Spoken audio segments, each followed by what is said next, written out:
Penerbangan saya ditunda, dan secara kebetulan, saya justru menemukan suami saya, seorang direktur utama yang mengaku sibuk sehingga tidak bisa menjemput, sedang memegang papan jemputan untuk selingkuhannya di bandara. Saya tidak membuat keributan, hanya pergi dalam diam. Baru ketika ia sadar tidak bisa lagi menghubungi saya, ia benar-benar panik. Saya berdiri di lobi kedatangan Bandara Soekarno-Hatta, tangan saya menarik koper yang begitu besar hingga pergelangan tangan terasa pegal, namun hati saya masih berusaha menenangkan diri. Penerbangan dari Denpasar ke Jakarta baru saja mendarat lebih dari 30 menit yang lalu. Di ponsel, pesan terakhir dari suami saya, Mas Bima, masih tersemat di sana seperti duri yang menusuk mata. Ada rapat mendadak dengan klien, tidak bisa menjemputmu. Aku sudah suruh Pak Ujang, sopir kita, ke sana, tunggu di pintu kedatangan A. Ya, pesan itu dikirim 3 jam yang lalu.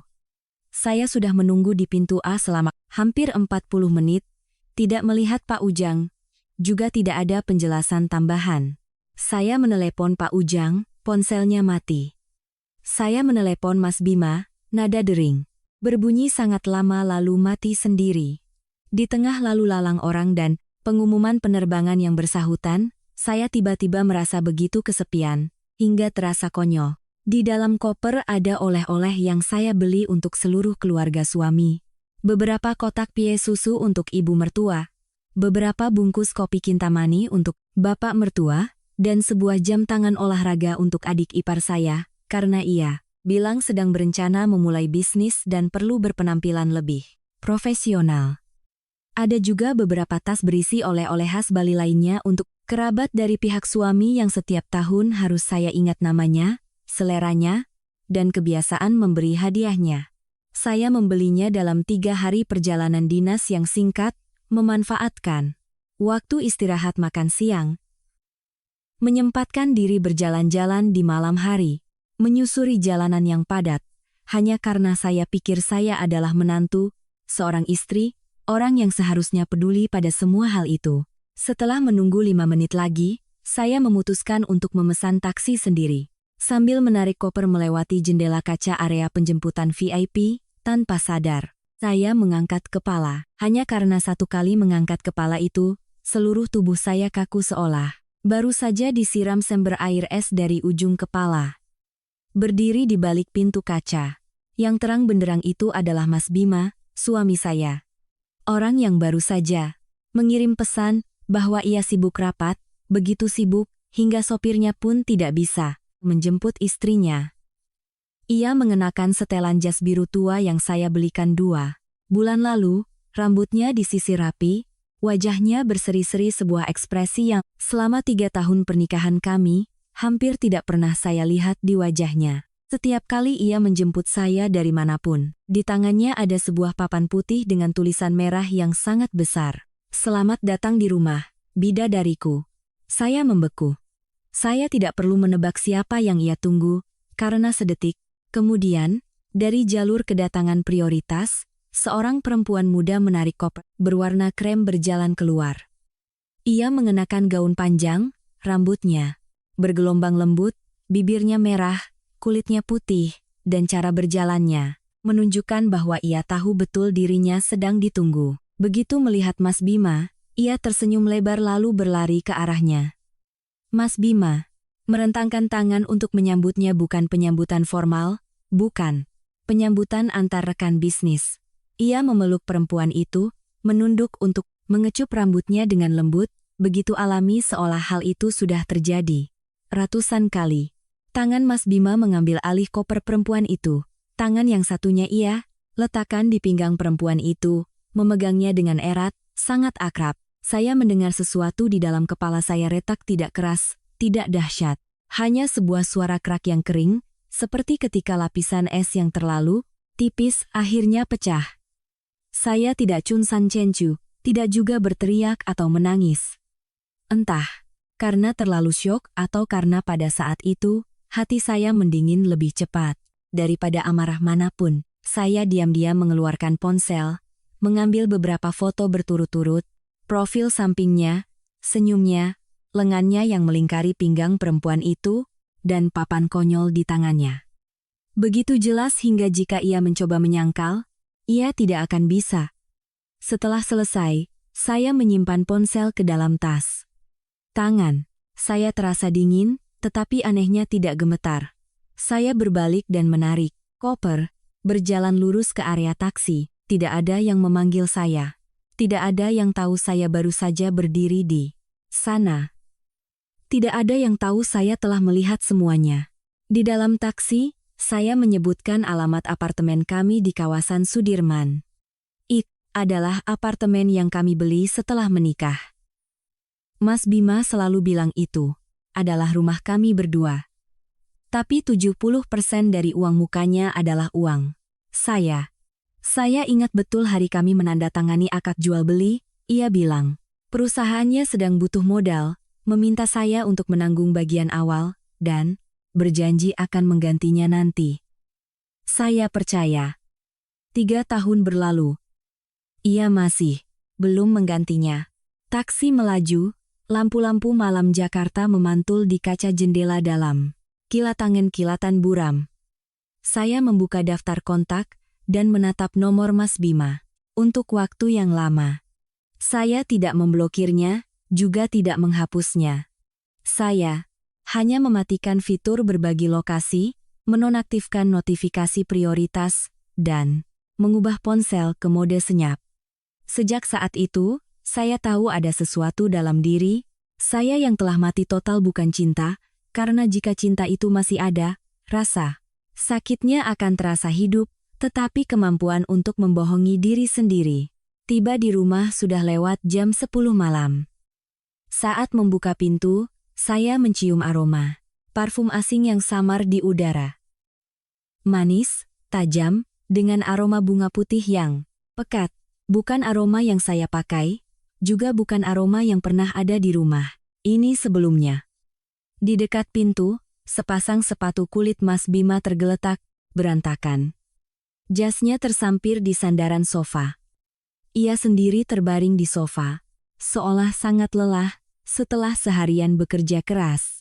Jika saya tidak melihat kejadian di bandara dengan mata kepala sendiri, mungkin saya masih akan percaya, mungkin saya masih akan merasa kasihan, mungkin saya masih akan lari ke dapur untuk memanaskan sop iga pereda pengar yang sudah disiapkan ibu mertua, seperti yang biasa saya lakukan. Tapi malam ini, saya hanya berdiri diam menatapnya. Kancing kemejanya sedikit miring. Dan di kerah bajunya ada noda lipstik oranye pucat samar, tapi cukup untuk mengingatkan saya bahwa foto-foto di ponsel saya bukanlah mimpi buruk. Saya masuk ke dapur. Di atas meja ada secari kertas dari ibu mertua. Ibu sudah masakan sop iga untuk Bima. Kalau kamu sudah pulang, panaskan lagi untuk dia. Laki-laki bekerja di luar itu capek sekali. Saya membaca pesan itu dan tertawa tanpa suara, tawa yang membuat sudut bibir saya kaku. Saya mengambil panci sop itu, berjalan lurus ke wastafel, dan menuang isinya hingga habis. Kuah panas yang mengalir ke saluran pembuangan mengeluarkan uap tipis. Tepat pada saat itu, terdengar suara dari ruang tamu. Mas Bima terbangun, suaranya masih serak karena mengantuk. Siapa itu? Saya mengeringkan tangan dan berjalan keluar perlahan. Ia menyipitkan mata, menatap saya, wajahnya berkerut kesal. Kamu sudah pulang? Kenapa selarut ini? Aku kan sudah suruh orang menjemputmu. Saya menatap lurus ke wajah suami saya.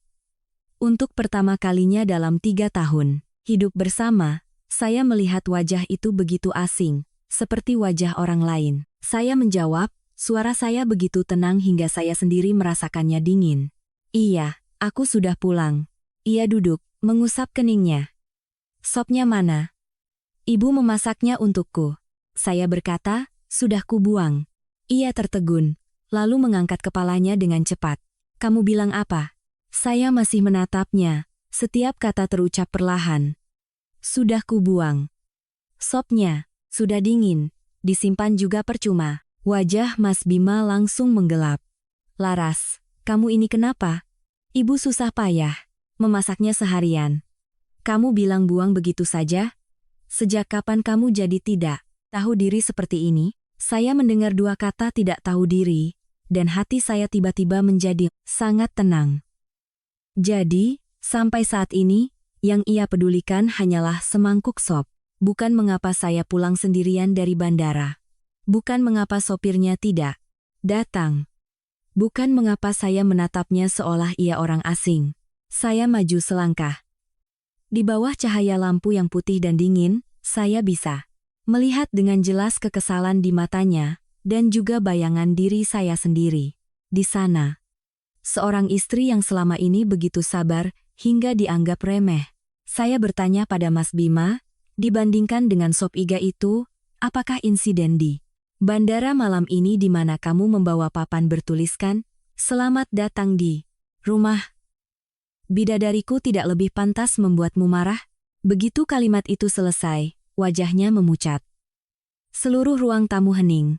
Seketika, saya tahu, sejak saat ini, pernikahan saya benar-benar memasuki babak baru. Mas Bima berdiri terpaku di tengah ruang tamu.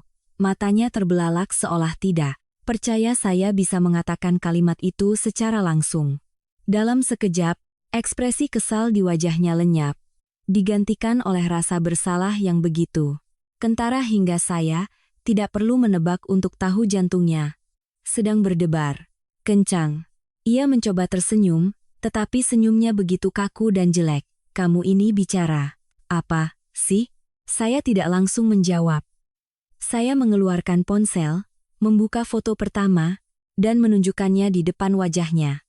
Di layar, ia mengenakan setelan jas biru, tua, tangan memegang papan dengan tulisan merah menyala, wajahnya begitu lembut, hingga terasa asing.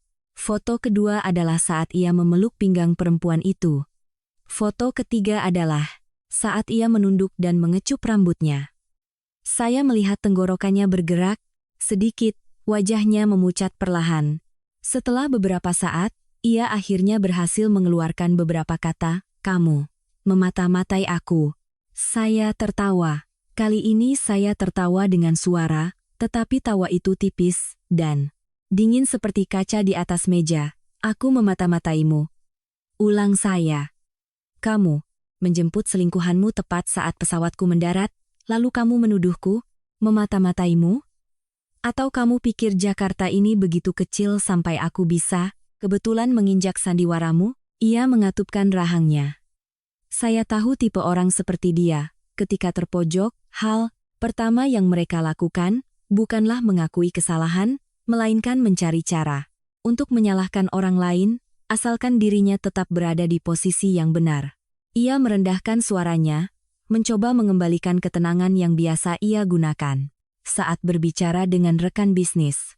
"Laras, dengarkan penjelasanku. Dia itu, perwakilan dari sebuah perusahaan investasi Singapura, datang ke Jakarta untuk membahas kerjasama. Aku menjemputnya karena urusan pekerjaan, dan pelukan itu hanya formalitas. Di lingkungan bisnis internasional, hal seperti itu sangat biasa." Saya menatapnya, diam selama beberapa detik. Keheningan itu membuatnya mulai benar-benar kehilangan ketenangan. Saya bertanya, "Jadi, papan bidadariku itu juga formalitas?" Ia tercekat. Saya melanjutkan, "Mencium rambutnya juga formalitas, memeluk pinggangnya juga formalitas? Atau semua ini hanya karena pekerjaan, dan aku adalah satu-satunya orang bodoh yang harus belajar lagi definisi dari kata pengkhianatan?" Ia mulai marah. "Kamu jangan sengaja membesar-besarkan masalah. Aku melakukan semua ini juga demi keluarga kita. Kamu tahu, perusahaan sedang butuh suntikan dana, butuh relasi, butuh menjaga citra.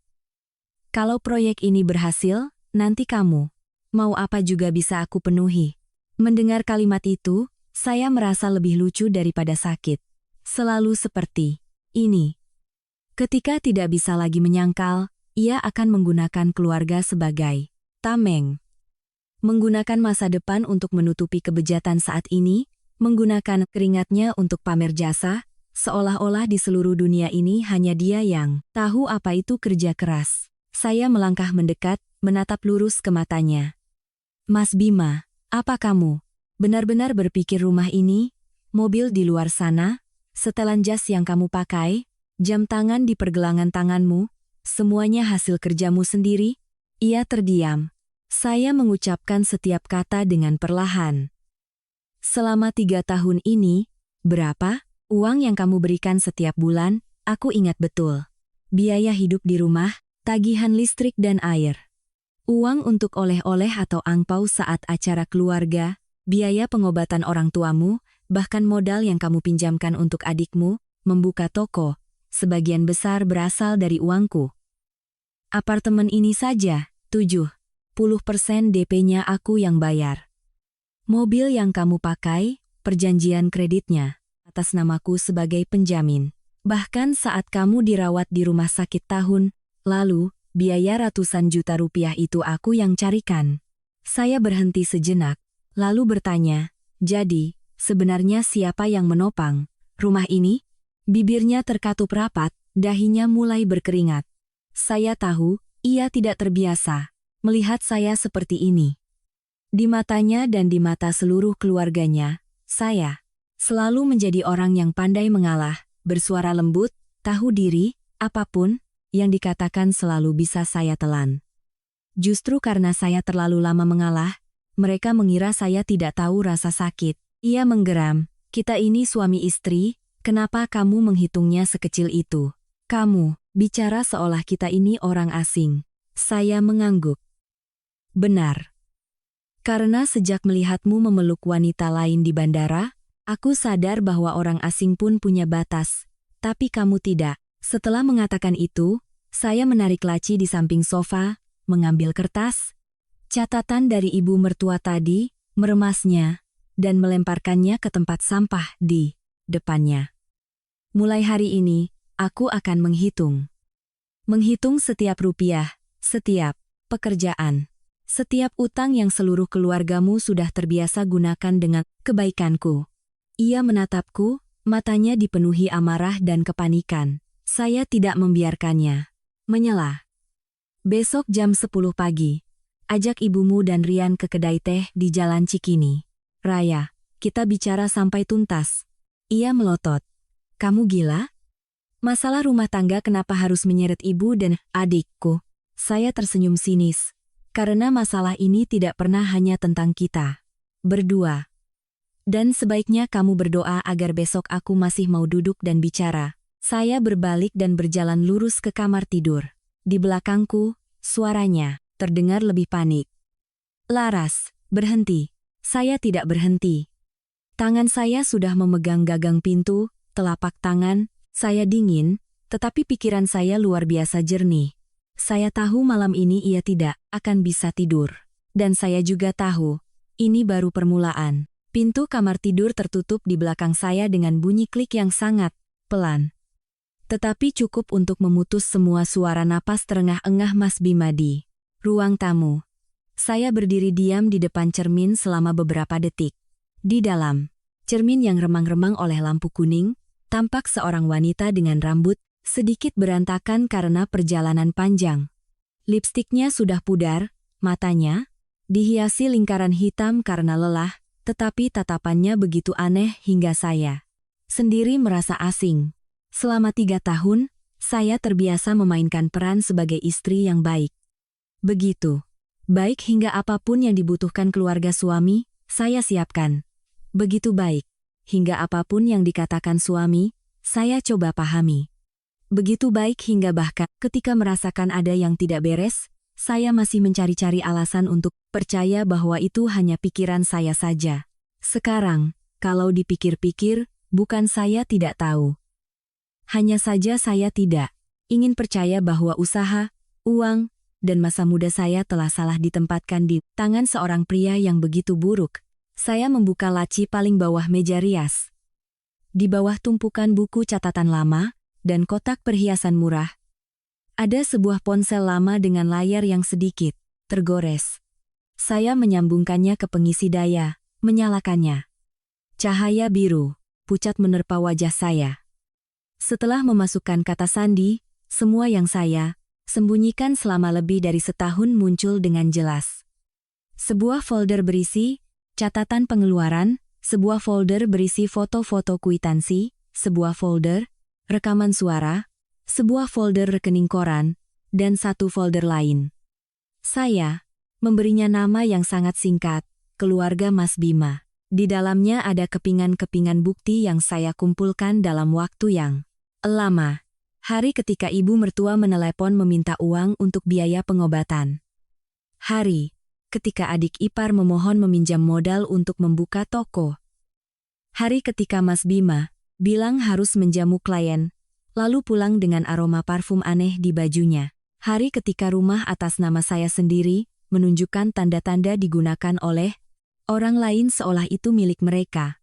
Awalnya, saya menyimpannya hanya karena insting. Saya pernah belajar keuangan, pernah bekerja sebagai auditor internal di sebuah perusahaan besar di Jakarta. Pekerjaan itu mengajari saya satu hal yang sangat sederhana. Ketika ada sesuatu yang salah, jejaknya selalu ada pada uang, waktu, kebiasaan, dan detail-detail. Sangat kecil yang orang kira tidak akan ada yang memperhatikan.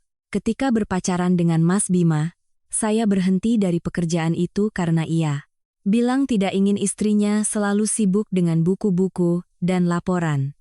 Ia menyarankan saya mencari pekerjaan yang lebih ringan, tidak terlalu menekan, dan memiliki lebih banyak waktu untuk mengurus keluarga. Saya percaya padanya. Perlahan-lahan, saya mundur dari dunia saya dan masuk ke dunianya. Sekarang, kalau dipikir-pikir, saya tidak tahu apakah saya buta karena cinta atau karena terlalu percaya diri bahwa jika saya berbuat baik, orang lain juga akan tahu.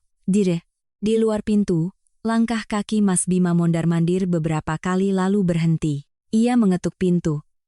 Laras, buka pintunya. Saya tidak menjawab. Ia mengetuk lagi. Kalau kamu mau bicara, kita bicara baik-baik. Saya tetap tidak bersuara. Hanya membuka folder rekaman suara, memasang earphone, dan mendengarkan kembali sebuah rekaman lama. Itu suara ibu mertua.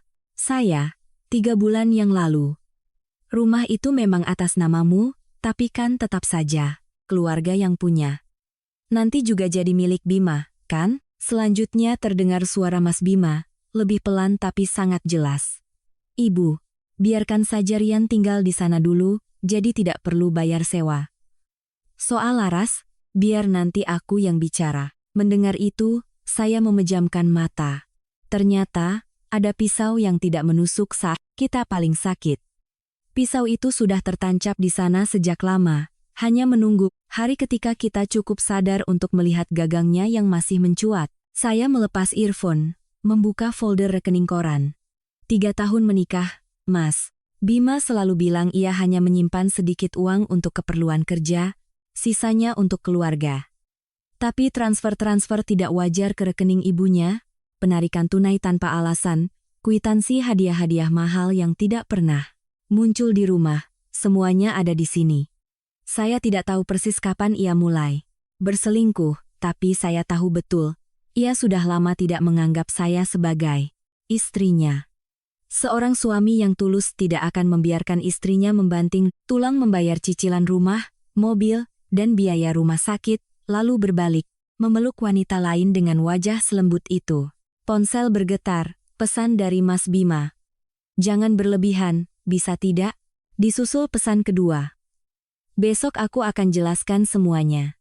Saya menatap 2 baris kalimat itu lama sekali, lalu mematikan layar. Jelaskan. Orang hanya menjelaskan ketika mereka pikir masih ada sesuatu yang bisa diselamatkan. Bagi saya, sejak insiden di bandara, yang saya butuhkan bukan lagi penjelasan. Saya butuh kebenaran. Saya butuh harga yang harus dibayar. Dan saya butuh mengambil kembali semua yang seharusnya menjadi milik saya. Saya membuka aplikasi pesan, mencari sebuah nama yang sudah bertahun-tahun tidak. Saya hubungi Mas Adit, teman lama saya yang sekarang menjadi pengacara, spesialis sengketa aset. Saya mengetik perlahan, Mas Adit, ini Laras, aku butuh bantuanmu, soal perceraian. Begitu pesan terkirim, jantung saya berdebar kencang. Bukan karena takut, tapi karena saya tahu, sekali pesan itu terkirim, tidak ada lagi jalan untuk kembali. Kurang dari 2 menit kemudian, layar ponsel menyala. Aku masih bangun. Kirim semua dokumennya, besok pagi aku periksa. Saya menarik napas dalam-dalam, mengunggah setiap foto, setiap rekaman, setiap rekening koran. Setiap file yang terkirim, saya merasa sedikit lebih ringan. Seolah selama 3 tahun ini, ada orang yang diam-diam menumpuk batu di dada saya, dan sekarang saya sedang mengangkatnya satu persatu. Hampir jam 1 pagi, Mas Adit menelepon. Saya memakai earphone, merendahkan suara. Kamu punya bukti perselingkuhan suamimu, indikasi penggunaan aset pribadimu tanpa izin, dan banyak transfer uang yang tidak wajar. Hal pertama, besok jangan bertengkar. Biarkan mereka datang. Aku akan bantu kamu menyusun urutannya. Saya menjawab pelan, aku tidak berencana bertengkar. Aku hanya berencana menagih utang. Di ujung telepon, hening selama 2 detik, lalu ia berkata, baguslah kalau kamu sudah sadar. Saya melihat keluar jendela. Di luar, Jakarta larut malam, masih ada kilau.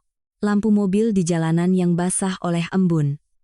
Saya tiba-tiba sadar, orang yang paling menderita malam ini belum tentu saya. Setidaknya, saya sudah melihat jalan ke depan. Sedangkan Mas Bima di luar sana mungkin sedang memeluk rasa takut karena untuk pertama kalinya, ia tahu bagaimana rasanya kehilangan kendali. Saya meletakkan ponsel, mengunci semua dokumen, lalu menulis satu baris lagi di buku catatan lama. 10.00 pagi besok. Mulai menagih kembali. Keesokan paginya, saya bangun sangat awal. Semalam saya hampir tidak tidur, tapi, anehnya, pikiran saya lebih jernih daripada pagi manapun dalam 3 tahun terakhir. Di ruang tamu tidak ada suara berisik. Mas Bima mungkin juga tidak bisa tidur, karena sejak jam 5 pagi, saya mendengar pintu ruang kerjanya dibuka dan ditutup beberapa kali. Suara pemantik api, suara langkah kaki yang berat, mondar-mandir seperti binatang di dalam kandang. Saya masuk ke kamar mandi, membasuh wajah lama sekali dengan air dingin. Setiap tetes air yang mengalir di pipi, membuat saya teringat diri saya beberapa tahun lalu. Dulu, saya bukan tipe wanita yang hanya tahu urusan dapur, hadiah, acara keluarga, dan menjaga hubungan baik dengan mertua. Saya punya pekerjaan sendiri, ritme hidup sendiri, dan prinsip-prinsip yang begitu jelas, hingga hanya dengan melihat selembar neraca, saya tahu ada sesuatu yang tidak beres. Hanya saja, setelah menikah, saya melipat sendiri sisi tajam itu, menyimpannya di sudut agak rumah tangga kami damai. Sekarang, saya tidak berniat menyimpannya lagi. Saya memilih sebuah gaun berwarna krem dengan potongan simpel, tertutup tapi elegan. Saya merias wajah dengan ringan, memakai lipstik merah tua, dan mengikat rambut dengan rapi di belakang. Ketika bercermin, saya melihat seorang wanita yang penampilannya masih sama, tetapi sorot matanya sangat berbeda. Tidak lagi lembut, tidak lagi ragu-ragu, tidak lagi menyiapkan jalan mundur bagi orang lain. Untuk menginjak-injak hatinya, saya membuka pintu dan berjalan keluar.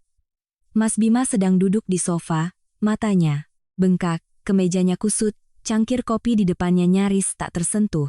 Ia mengangkat kepala menatap saya, matanya sedikit terkejut. Mungkin ini pertama kalinya setelah sekian lama, ia melihat saya berpakaian seperti ini di pagi hari. Bukan untuk pergi ke supermarket, bukan untuk ke pasar, bukan untuk mengantar hadiah ke rumah ibunya, melainkan untuk memasuki sebuah percakapan di mana saya tidak berniat untuk kalah. Ibu mertua saya juga keluar dari kamarnya pada saat yang bersamaan.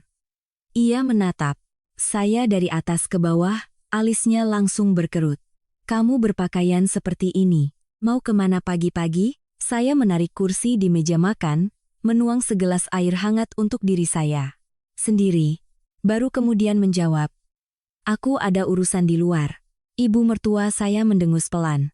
Urusan apa yang lebih penting dari urusan rumah tangga? Semalam ibu tidak berkomentar, karena ibu pikir kamu sedang marah, tapi sebagai istri, bersikap kasar pada suami seperti itu tidak pantas. Laki-laki di luar sana bergaul, Kadang-kadang merangkul bahu sedikit itu hal biasa.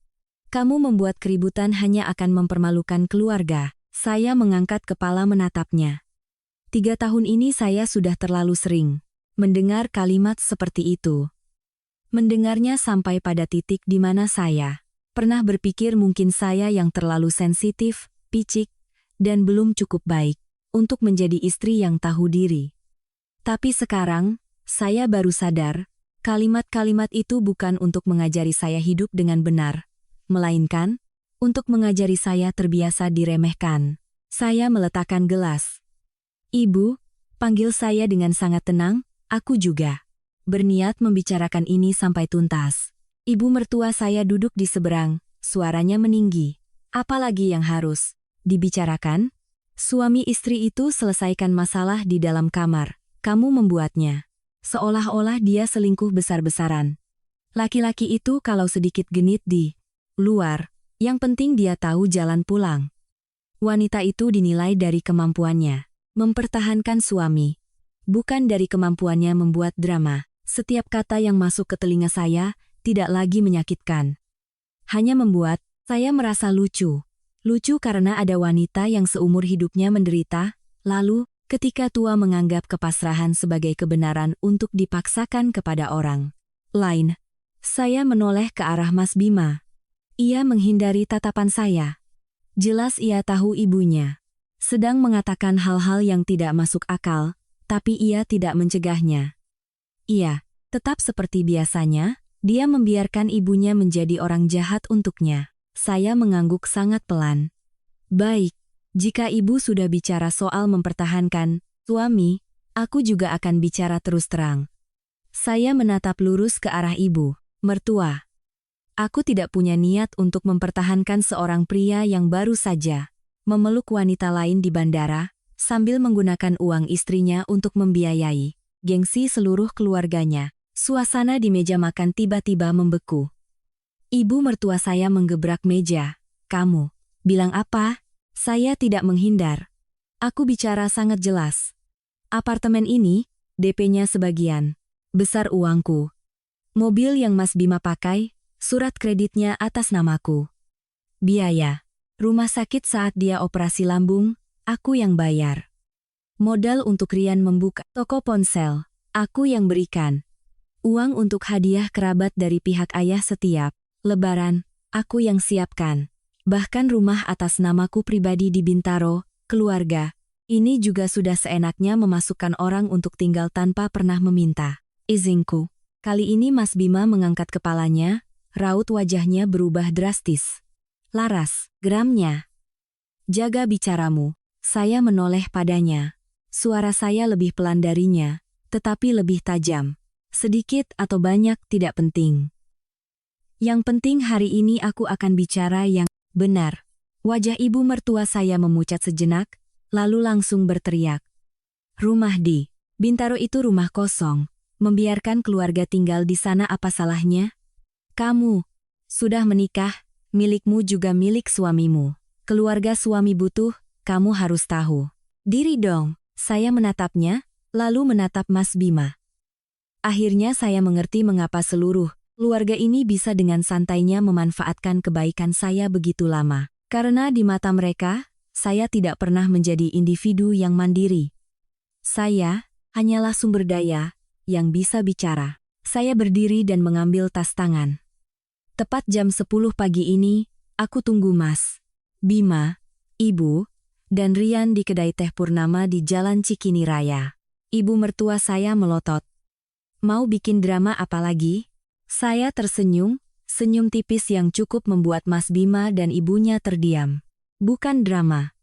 Hanya saja mulai hari ini, semua harus dibicarakan dengan bukti di atas kertas. Saya berbalik dan berjalan ke pintu. Di belakang, suara ibu mertua saya melengking. Laras, kembali kamu. Disusul suara Mas Bima, lebih cepat dan berat. Laras, jangan pergi seperti itu. Saya tidak menoleh. Karena saya tahu, jika saya menoleh sekarang, saya akan mudah luluh melihat wajah yang familiar itu. Dan hari ini, yang saya butuhkan, bukan kelembutan hati.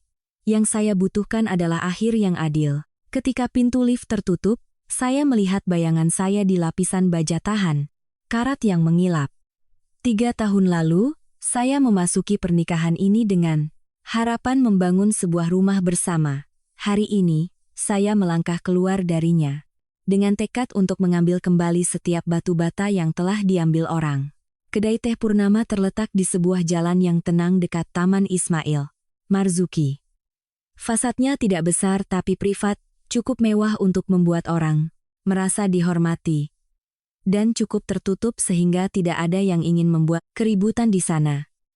Saya datang hampir 40 menit lebih awal.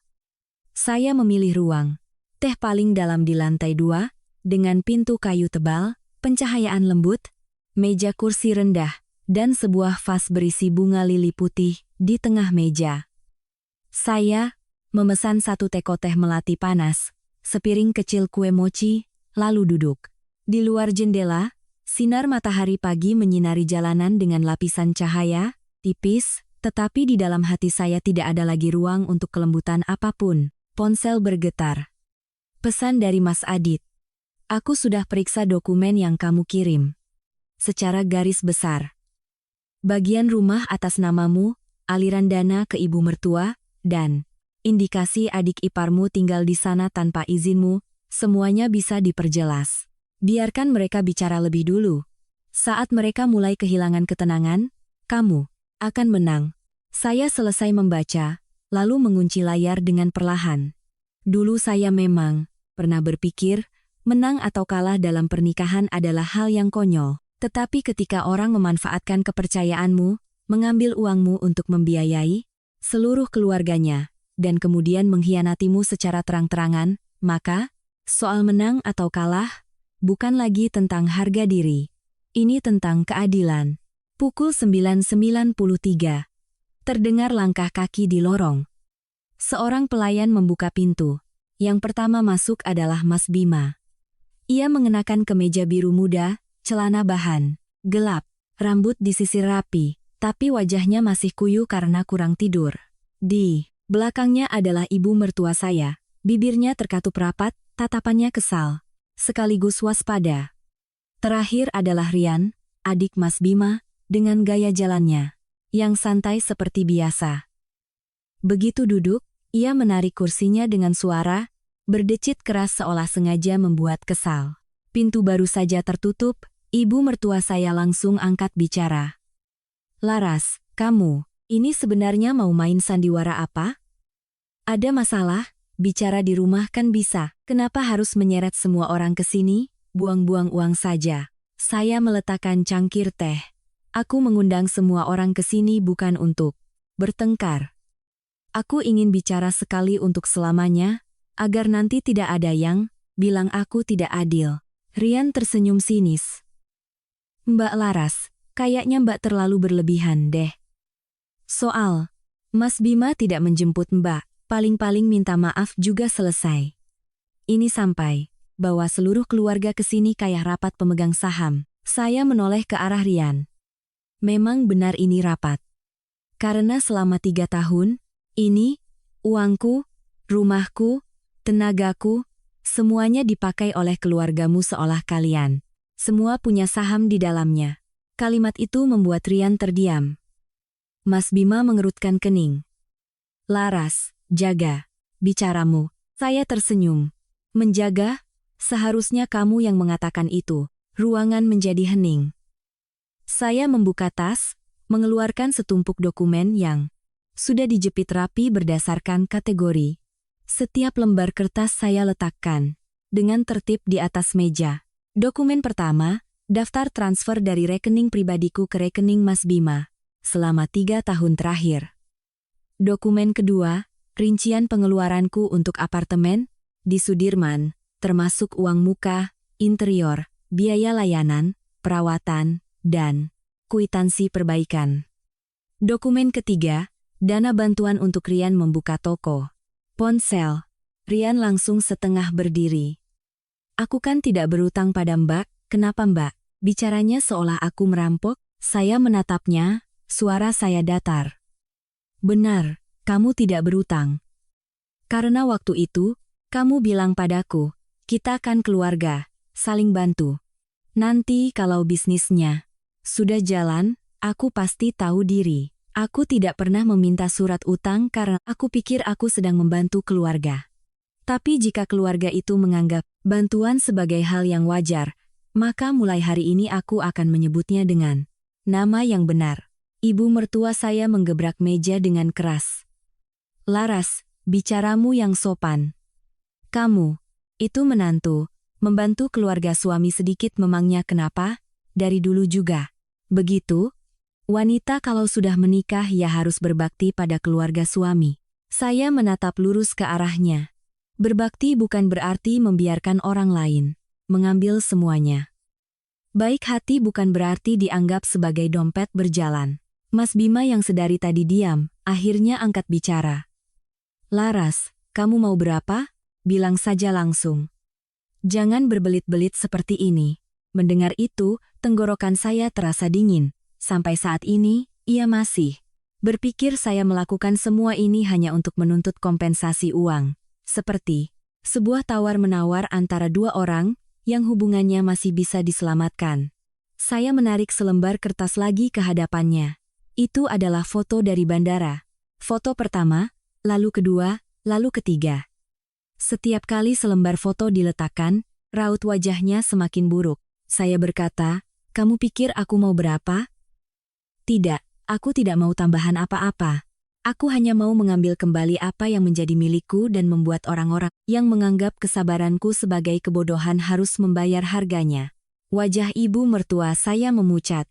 Rian menelan ludah. Mas Bima menatapku. Lekat-lekat, wajahnya untuk pertama kalinya menunjukkan kegelisahan yang nyata. Saya perlahan mendorong kursi ke belakang, duduk tegak. Sekarang kita mulai. Dari rumah atas namaku di Bintaro. Rian tinggal di sana, kan? Pertanyaan saya baru saja selesai. Rian sudah tertawa canggung, tawa yang terdengar kering seperti orang yang baru menelan pasir. Mbak tanya begitu, maksudnya apa? Cuma numpang sementara, kok? Saya mengangguk, oh, numpang sementara. Numpang sementara tapi mengganti kunci pintu. Numpang sementara tapi membawa pacarnya tinggal bersama. Numpang sementara tapi sampai bertanya-tanya cara mengurus pinjaman, berniat menjadikan rumah itu sebagai jaminan. Wajah Rian berubah drastis. Ia menoleh cepat ke arah Mas Bima seolah meminta bantuan. Mas Bima duduk kaku, tangannya di atas meja terkepal erat. Ibu mertua. Saya terkejut sampai hampir menumpahkan cangkir tehnya. Laras, kamu jangan asal bicara. Saya tidak menatapnya. Saya membuka map lain, mengeluarkan 3 lembar cetakan, dan meletakkannya di tengah meja. Lembar pertama adalah foto pintu rumah saya di Bintaro setelah kuncinya diganti. Lembar kedua adalah foto dari kamera CCTV. Lorong yang menunjukkan Rian pindahan barang lebih dari 4 bulan lalu.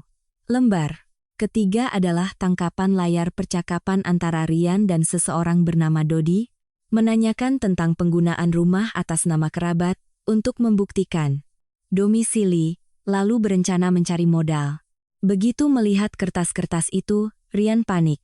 Mbak membaca pesanku diam-diam. Saya menatap lurus ke arahnya. Kamu seharusnya bersyukur saat ini aku hanya duduk di sini dan bicara. Jika aku membawa semua ini ke polisi atau pengadilan, pertanyaan pertama yang akan mereka ajukan bukan bagaimana caraku membacanya, tapi mengapa kamu berani menggunakan aset orang lain seolah-olah itu milikmu. Rian menggigit bibir, matanya gelisah. Ibu mertua saya langsung menyela. Dia kan adik iparmu. Keluarga sendiri menumpang beberapa bulan, apa salahnya? Kamu? Ini seperti orang lain saja. Saya menoleh padanya. Menumpang itu harus bertanya pada pemilik rumah.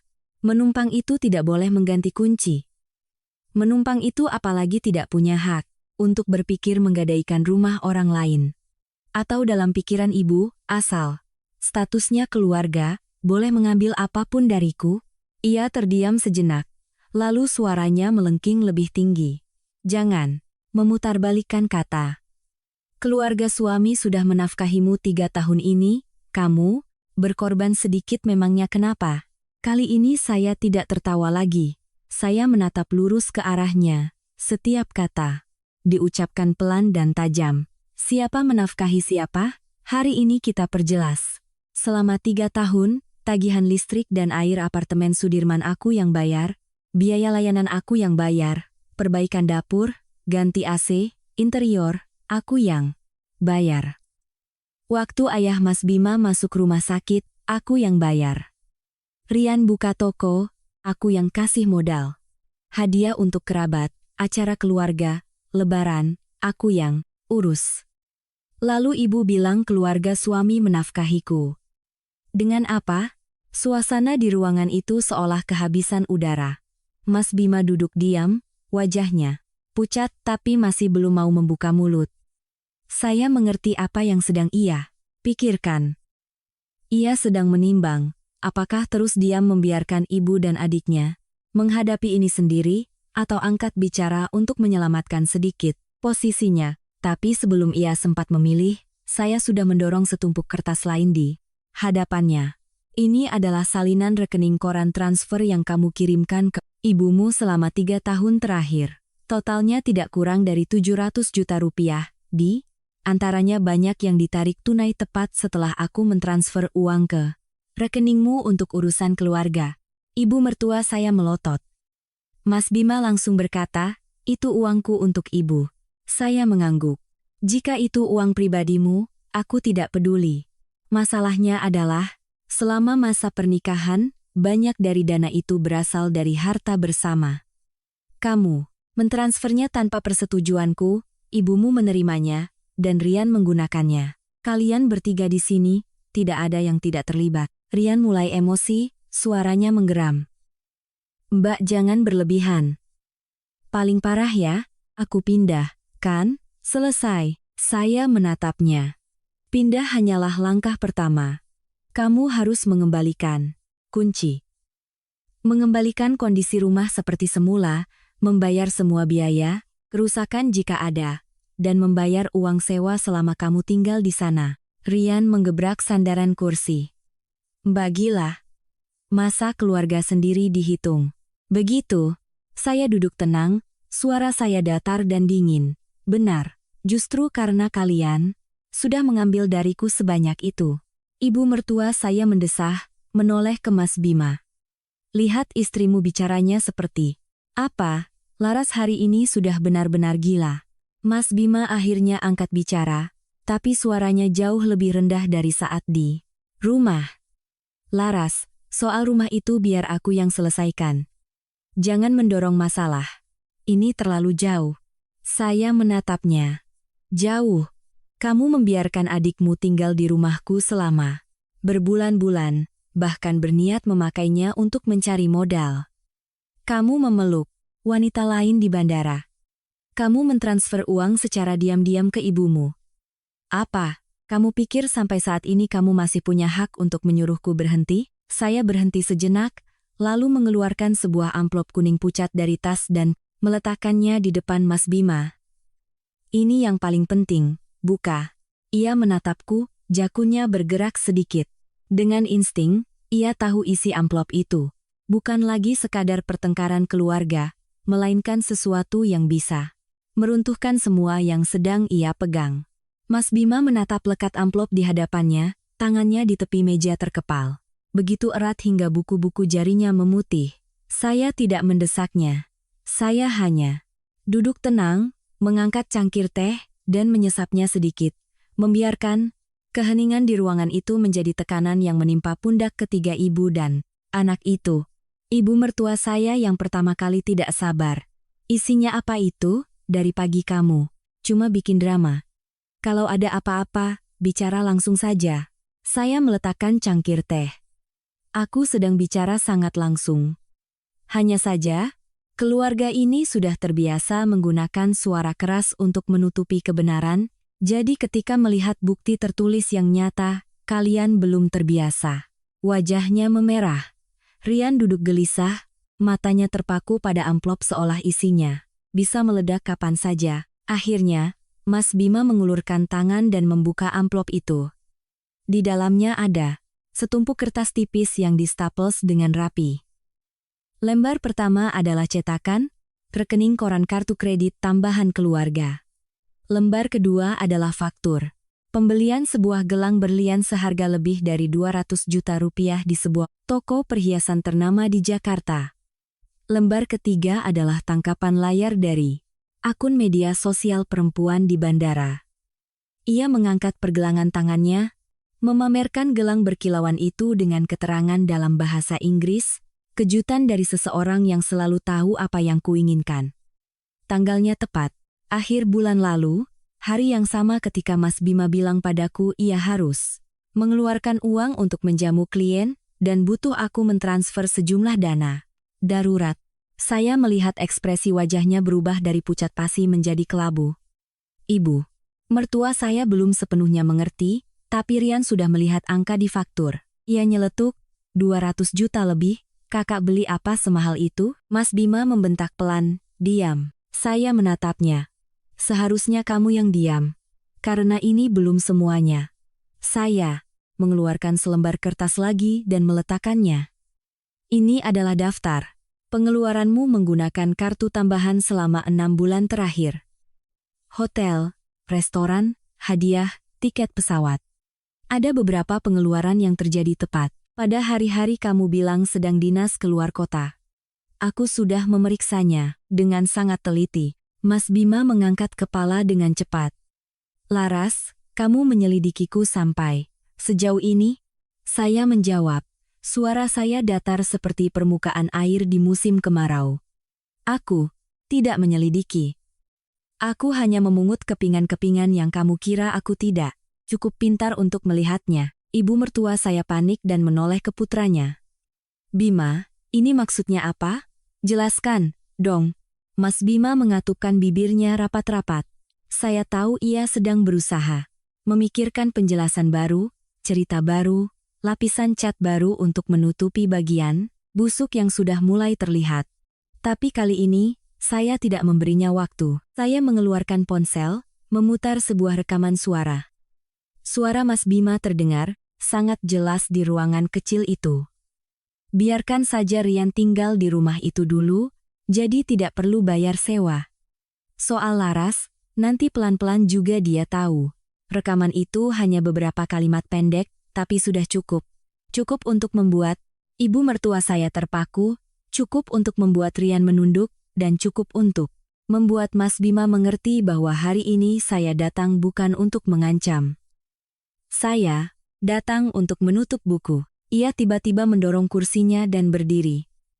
Laras, jangan memaksaku. Semua ini, paling-paling hanya masalah konflik suami istri.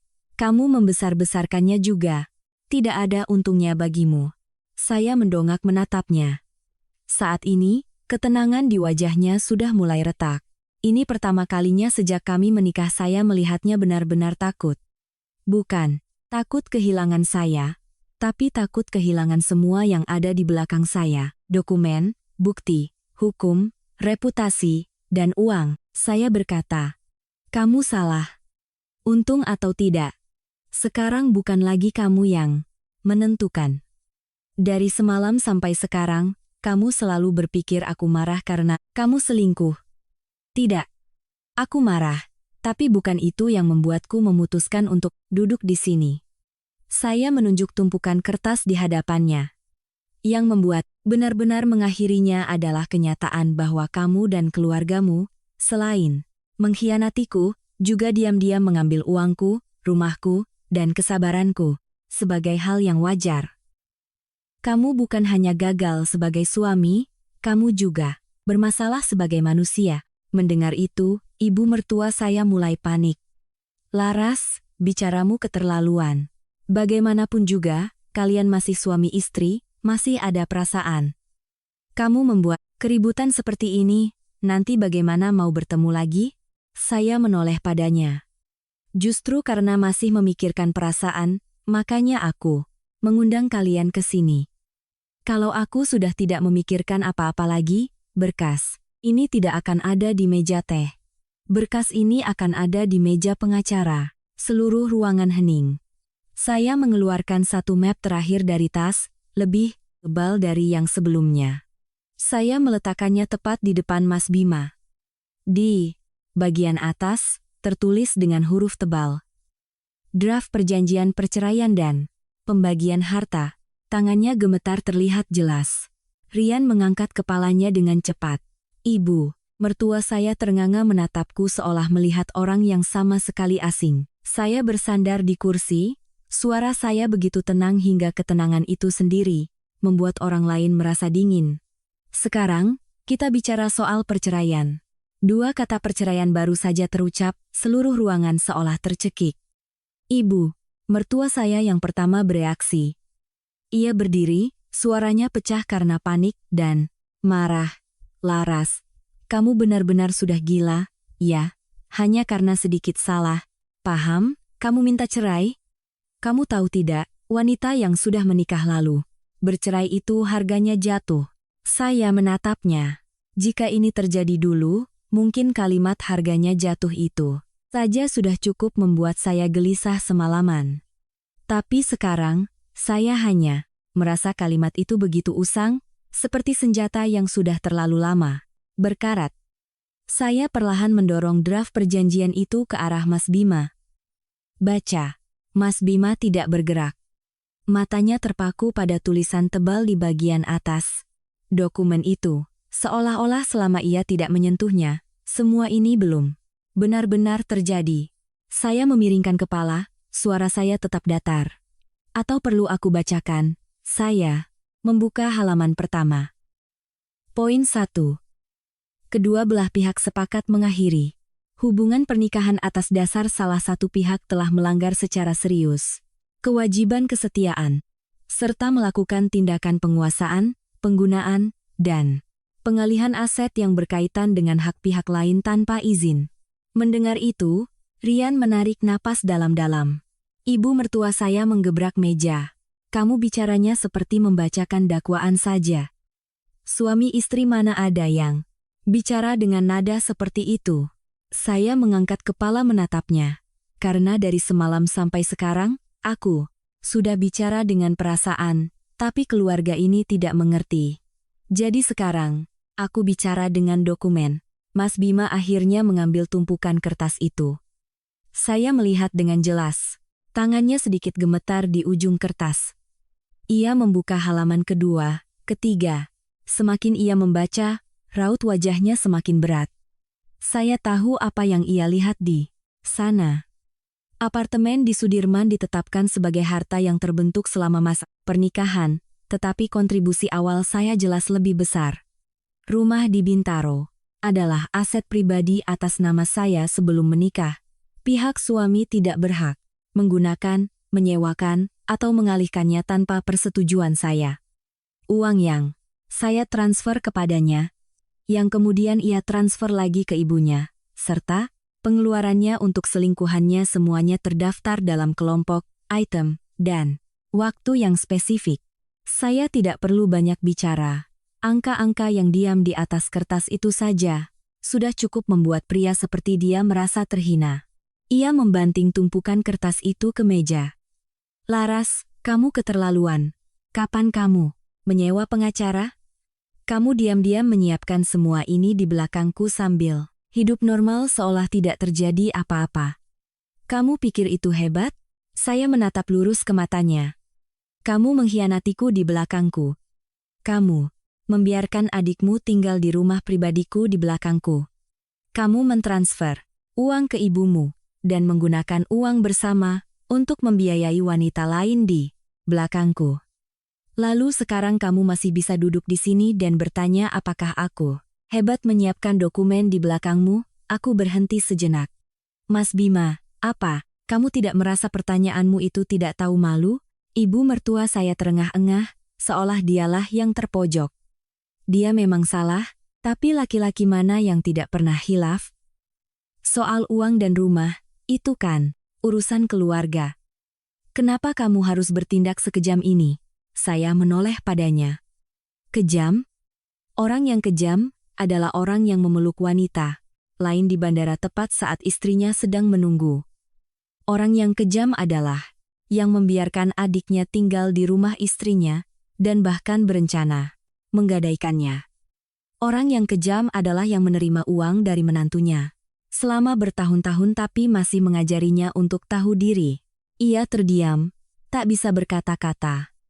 Rian yang sedari tadi diam, akhirnya berbisik, "Mbak, aku bisa pindah, kok. Tidak perlu sampai cerai, kan?" Saya menatapnya, tidak marah, hanya dingin. "Kamu masih belum mengerti. Aku bercerai bukan karenamu. Aku bercerai karena aku sudah melihat dengan jelas bagaimana seluruh keluarga ini memandangku. Semakin aku mengalah, semakin kalian pikir aku tidak punya batas." Saya kembali menatap Mas Bima. Poin 2 dalam draft. Aset pribadi saya harus dikembalikan dalam kondisi semula. Rian harus pindah dari rumah di Bintaro sebelum jam 6 sore ini dan menyerahkan semua kunci. Jika ada kerusakan, pihak yang menggunakan harus menanggung biaya perbaikan. Uang sewa selama masa tinggal akan dihitung terpisah. Wajah Rian memucat. "Mbak serius mau hitung?" Saya langsung menjawab. "Justru karena kalian selalu berpikir kita bukan orang lain, makanya kalian berani melanggar batas." Mas Bima mengepalkan tangannya. "Apalagi?" Suaranya serak. Saya tahu ia sedang berusaha menahan diri, tapi semakin ia berusaha, semakin jelas kekalahannya. Saya membuka halaman berikutnya. Poin 3. Dana yang telah ditransfer tanpa izin ke rekening ibumu akan diaudit. Bagian mana yang merupakan harta bersama, dan bagian mana yang terkait langsung dengan dana yang kuberikan untuk urusan keluarga, semuanya harus dikembalikan atau diperhitungkan dalam pembagian aset. Ibu mertua saya berseru, "Kamu menyuruh ibu mengembalikan uang?" "Dari dulu tidak pernah ada menantu menagih uang dari mertua." Saya menatapnya. "Lalu apa dari dulu ada mertua yang menerima uang dari menantunya? Tinggal di rumah menantunya, menggunakan aset menantunya, lalu berbalik mengajari menantunya untuk sabar?" Ia terdiam, wajahnya merah padam. Ruangan menjadi begitu hening hingga suara air mendidih di teko terdengar jelas. Saya menatap Mas Bima untuk terakhir kalinya pagi itu, lalu mengucapkan kalimat yang telah saya siapkan sejak semalam. "Kamu punya dua pilihan. Tanda tangani untuk menyelesaikan ini dengan damai, atau jangan tanda tangani dan aku akan mengajukan gugatan ke pengadilan, sekaligus mengajukan permohonan pembekuan aset untuk mencegah pengalihan harta." Aku mencondongkan tubuh sedikit ke arahnya. Suara saya sangat pelan. "Saat itu, yang akan kamu hilangkan bukan hanya pernikahan ini." Setelah saya selesai bicara, Mas Bima tidak langsung menjawab. Ia duduk diam, matanya terpaku pada draft perjanjian di meja, tapi saya tahu ia sudah tidak bisa membaca satu kata pun lagi. Pria di hadapan saya yang terbiasa mengendalikan irama seluruh rumah ini, untuk pertama kalinya menunjukkan kebingungan yang nyata. Ibu mertua saya adalah yang paling cemas. Ia menoleh ke arahnya, suaranya bergetar. "Bima, katakan sesuatu. Dia tidak bisa berbuat semaunya. Cerai ya, cerai, tapi kenapa harus menuntut uang, rumah, dan segala macamnya?" Saya menatapnya. Sampai saat ini, ia masih berpikir apa yang saya lakukan ini berlebihan. Bukan karena ia tidak mengerti, tapi karena ia terbiasa hidup dengan perasaan bahwa selama ia bersuara keras dan beralasan kita keluarga, semua perampasan bisa menjadi wajar. Mas Bima akhirnya mengangkat kepala, suaranya serak dan parau. "Laras, apa kamu benar-benar mau mendorongku sampai ke titik ini?" Saya tidak berkedip. "Bukan aku yang mendorongmu. Orang yang mendorong pernikahan ini sampai ke sini adalah kamu. Orang yang mengubah kepercayaanku menjadi lelucon juga kamu. Sekarang, aku hanya sedang membereskan puing-puing yang kamu tinggalkan." Ia tersenyum pahit, senyum yang sudah kehilangan semua kepercayaan dirinya. "Kamu pikir dengan beberapa lembar kertas dan menyewa pengacara, kamu bisa mengancamku? Pengadilan itu bukan tempat di mana kamu bisa bicara sesukamu." Saya mengangguk. Benar. Karena itu aku belum langsung ke pengadilan. Karena, jika aku ke sana, aku tidak akan hanya bicara, aku akan menyerahkan bukti. Saya mengeluarkan ponsel dan menunjukkan layar yang menyala di hadapannya. Itu adalah email konfirmasi penerimaan berkas konsultasi dari kantor hukum Mas Adit. Di bawahnya ada daftar dokumen yang telah didigitalisasi, waktu pengiriman, waktu penerimaan, dan catatan tentang pengajuan tindakan pencegahan pengalihan aset, jika ada tanda-tanda tidak wajar. Mas Bima melirik sekilas, jakunnya bergerak. Saya menyimpan ponsel saya kembali, dan melanjutkan, "Kamu pikir aku datang ke sini hanya untuk membuat keributan? Tidak. Aku datang ke sini untuk memberimu satu kesempatan terakhir, agar masalah ini bisa diselesaikan secara sipil, beradab, dan kita masih bisa saling tatap muka. Tapi jika kamu terus berpikir aku hanya mengancam, maka yang akan menyesal bukan aku." Mendengar itu, wajah Rian benar-benar pucat. Ia menarik lengan baju Mas Bima, suaranya mengecil. "Kak, atau kita pindah saja dulu. Rumah itu aku kembalikan, juga tidak apa-apa." Ibu mertua saya menoleh tajam ke putra bungsunya. "Kamu diam." Baru begitu saja, sudah takut. Saya menatapnya, hati saya luar biasa tenang. Kepanikan mereka sudah sangat terlambat. Jika ini setahun yang lalu, mungkin hanya dengan mereka merendahkan suara. Hanya dengan Mas Bima mengucapkan beberapa kata lembut, saya akan kembali, memaksa diri untuk bersabar. Tapi setelah kejadian di bandara, setelah tumpukan rekening koran, setelah setiap rekaman suara yang saya susun sendiri, saya sudah mengerti satu hal. Orang yang semakin lama bersabar, akan semakin tegas saat melepaskan.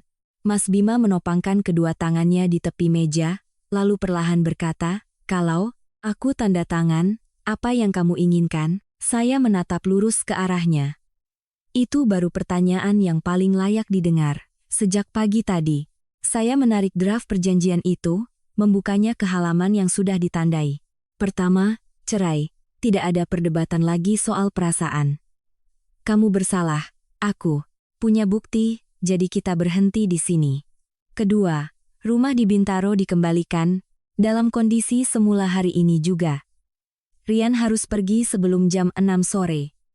Ketiga, semua kunci dan dokumen terkait rumah itu harus diserahkan kepadaku. Keempat, dana yang telah kamu transfer tanpa izin ke ibumu akan diaudit. Bagian mana yang merupakan uang pribadiku untuk urusan keluarga, dan bagian mana yang merupakan harta bersama yang dialihkan secara tidak benar, harus diselesaikan dengan jelas. Kelima, pengeluaran yang kamu gunakan dari uang bersama untuk wanita itu, aku berhak menuntut pengembalian yang setara. Mendengar itu, ibu mertua saya hampir melompat. Kamu juga menuntut uang untuk perempuan jalang itu? Saya menoleh padanya. Tidak, Bu. Aku tidak menuntut. Aku hanya mengambil kembali apa yang bukan miliknya. Begitu kalimat itu selesai, seluruh ruangan kembali hening. Mas Bima mengusap keningnya. Untuk pertama kalinya saya melihatnya menua hanya dalam waktu kurang dari 1 pagi. Tidak ada lagi penampilan necis, tidak ada lagi sikap seseorang yang selalu percaya bisa mengatasi segala situasi. Di hadapan saya sekarang, hanyalah seorang pria yang sedang melihat harga dari meremehkan istrinya. Ia berkata sangat pelan, lalu, perusahaanku, saya langsung mengerti apa yang ia takuti. Bukan rumah, bukan uang, melainkan perusahaan, reputasi, aliran modal, dan hubungan bisnis yang telah ia bangun. Dengan susah payah, saya menjawab, aku belum menyentuh perusahaanmu. Tapi itu tergantung bagaimana kamu mengakhiri masalah ini. Semakin bersih kamu dalam perjanjian hari ini, semakin tidak ada alasan bagiku untuk memperluasnya. Aku tidak suka menghancurkan siapapun, tapi aku lebih tidak suka membiarkan orang lain menusukku dengan pisau lalu bilang itu tidak sengaja. Ia menatapku lama sekali. Tatapannya bukan lagi kemarahan, bukan lagi meremehkan, melainkan ketakutan. Ketakutan yang jelas, dingin, dan tidak bisa disembunyikan. Saya tahu ia sudah mengerti. Wanita yang duduk di hadapannya bukan lagi Laras, yang hanya tahu mengalah demi kedamaian rumah tangga. Saya sudah cukup lama mundur, dan sejak saat ini, saya tidak akan mundur selangkah pun lagi. Tidak ada yang bicara lagi selama hampir 1 menit. Teko teh di meja masih mengeluarkan asap tipis, tapi udara di ruangan itu begitu dingin hingga saya merasa jika menyentuh meja pun akan terdengar suara dingin yang merambat. Mas, Bima duduk diam, matanya menatap draft perjanjian. Ibu mertua saya terus-menerus terengah-engah, tangannya di atas lutut gemetar karena marah dan cemas. Sedangkan Rian, sejak mendengar tentang perusahaan kakaknya, tidak berani menyela lagi. Saya tahu permainan catur ini sudah mencapai titik paling penting. Ketika orang masih bersuara keras, itu berarti mereka masih berpikir punya jalan mundur. Tapi, ketika mereka diam, itu berarti mereka sudah mulai menghitung harga yang harus dibayar. Mas Bima yang pertama angkat bicara. Laras, suaranya serak dan jauh lebih rendah dari biasanya. Jika aku setuju bercerai, bisakah kamu menghentikan semuanya di sini? Saya menatapnya. Aku tidak suka memperpanjang masalah, juga tidak suka membuatnya jadi tontonan publik. Tapi berhenti di mana, itu bukan ditentukan oleh permintaanmu. Itu tergantung apakah kamu mengembalikan semuanya dengan cukup. Ia memejamkan mata sejenak seolah menelan amarahnya, lalu bertanya, apa saja yang kamu mau aku kembalikan? Saya membuka draft perjanjian ke halaman yang sudah ditandai. Saya mengulanginya untuk terakhir kali. Pertama, perceraian secara baik-baik. Kedua, serah terima rumah di Bintaro dalam kondisi semula hari ini. Ketiga, semua kunci, kartu, akses, dan dokumen terkait rumah itu harus diserahkan kepadaku. Keempat, dana yang kamu transfer tanpa izin ke ibumu harus diaudit dengan jelas. Dana yang berasal dari harta bersama atau dari uang yang kuberikan untuk urusan keluarga harus dikembalikan. Kelima, pengeluaranmu dari uang bersama untuk wanita itu akan diperhitungkan dalam pembagian aset.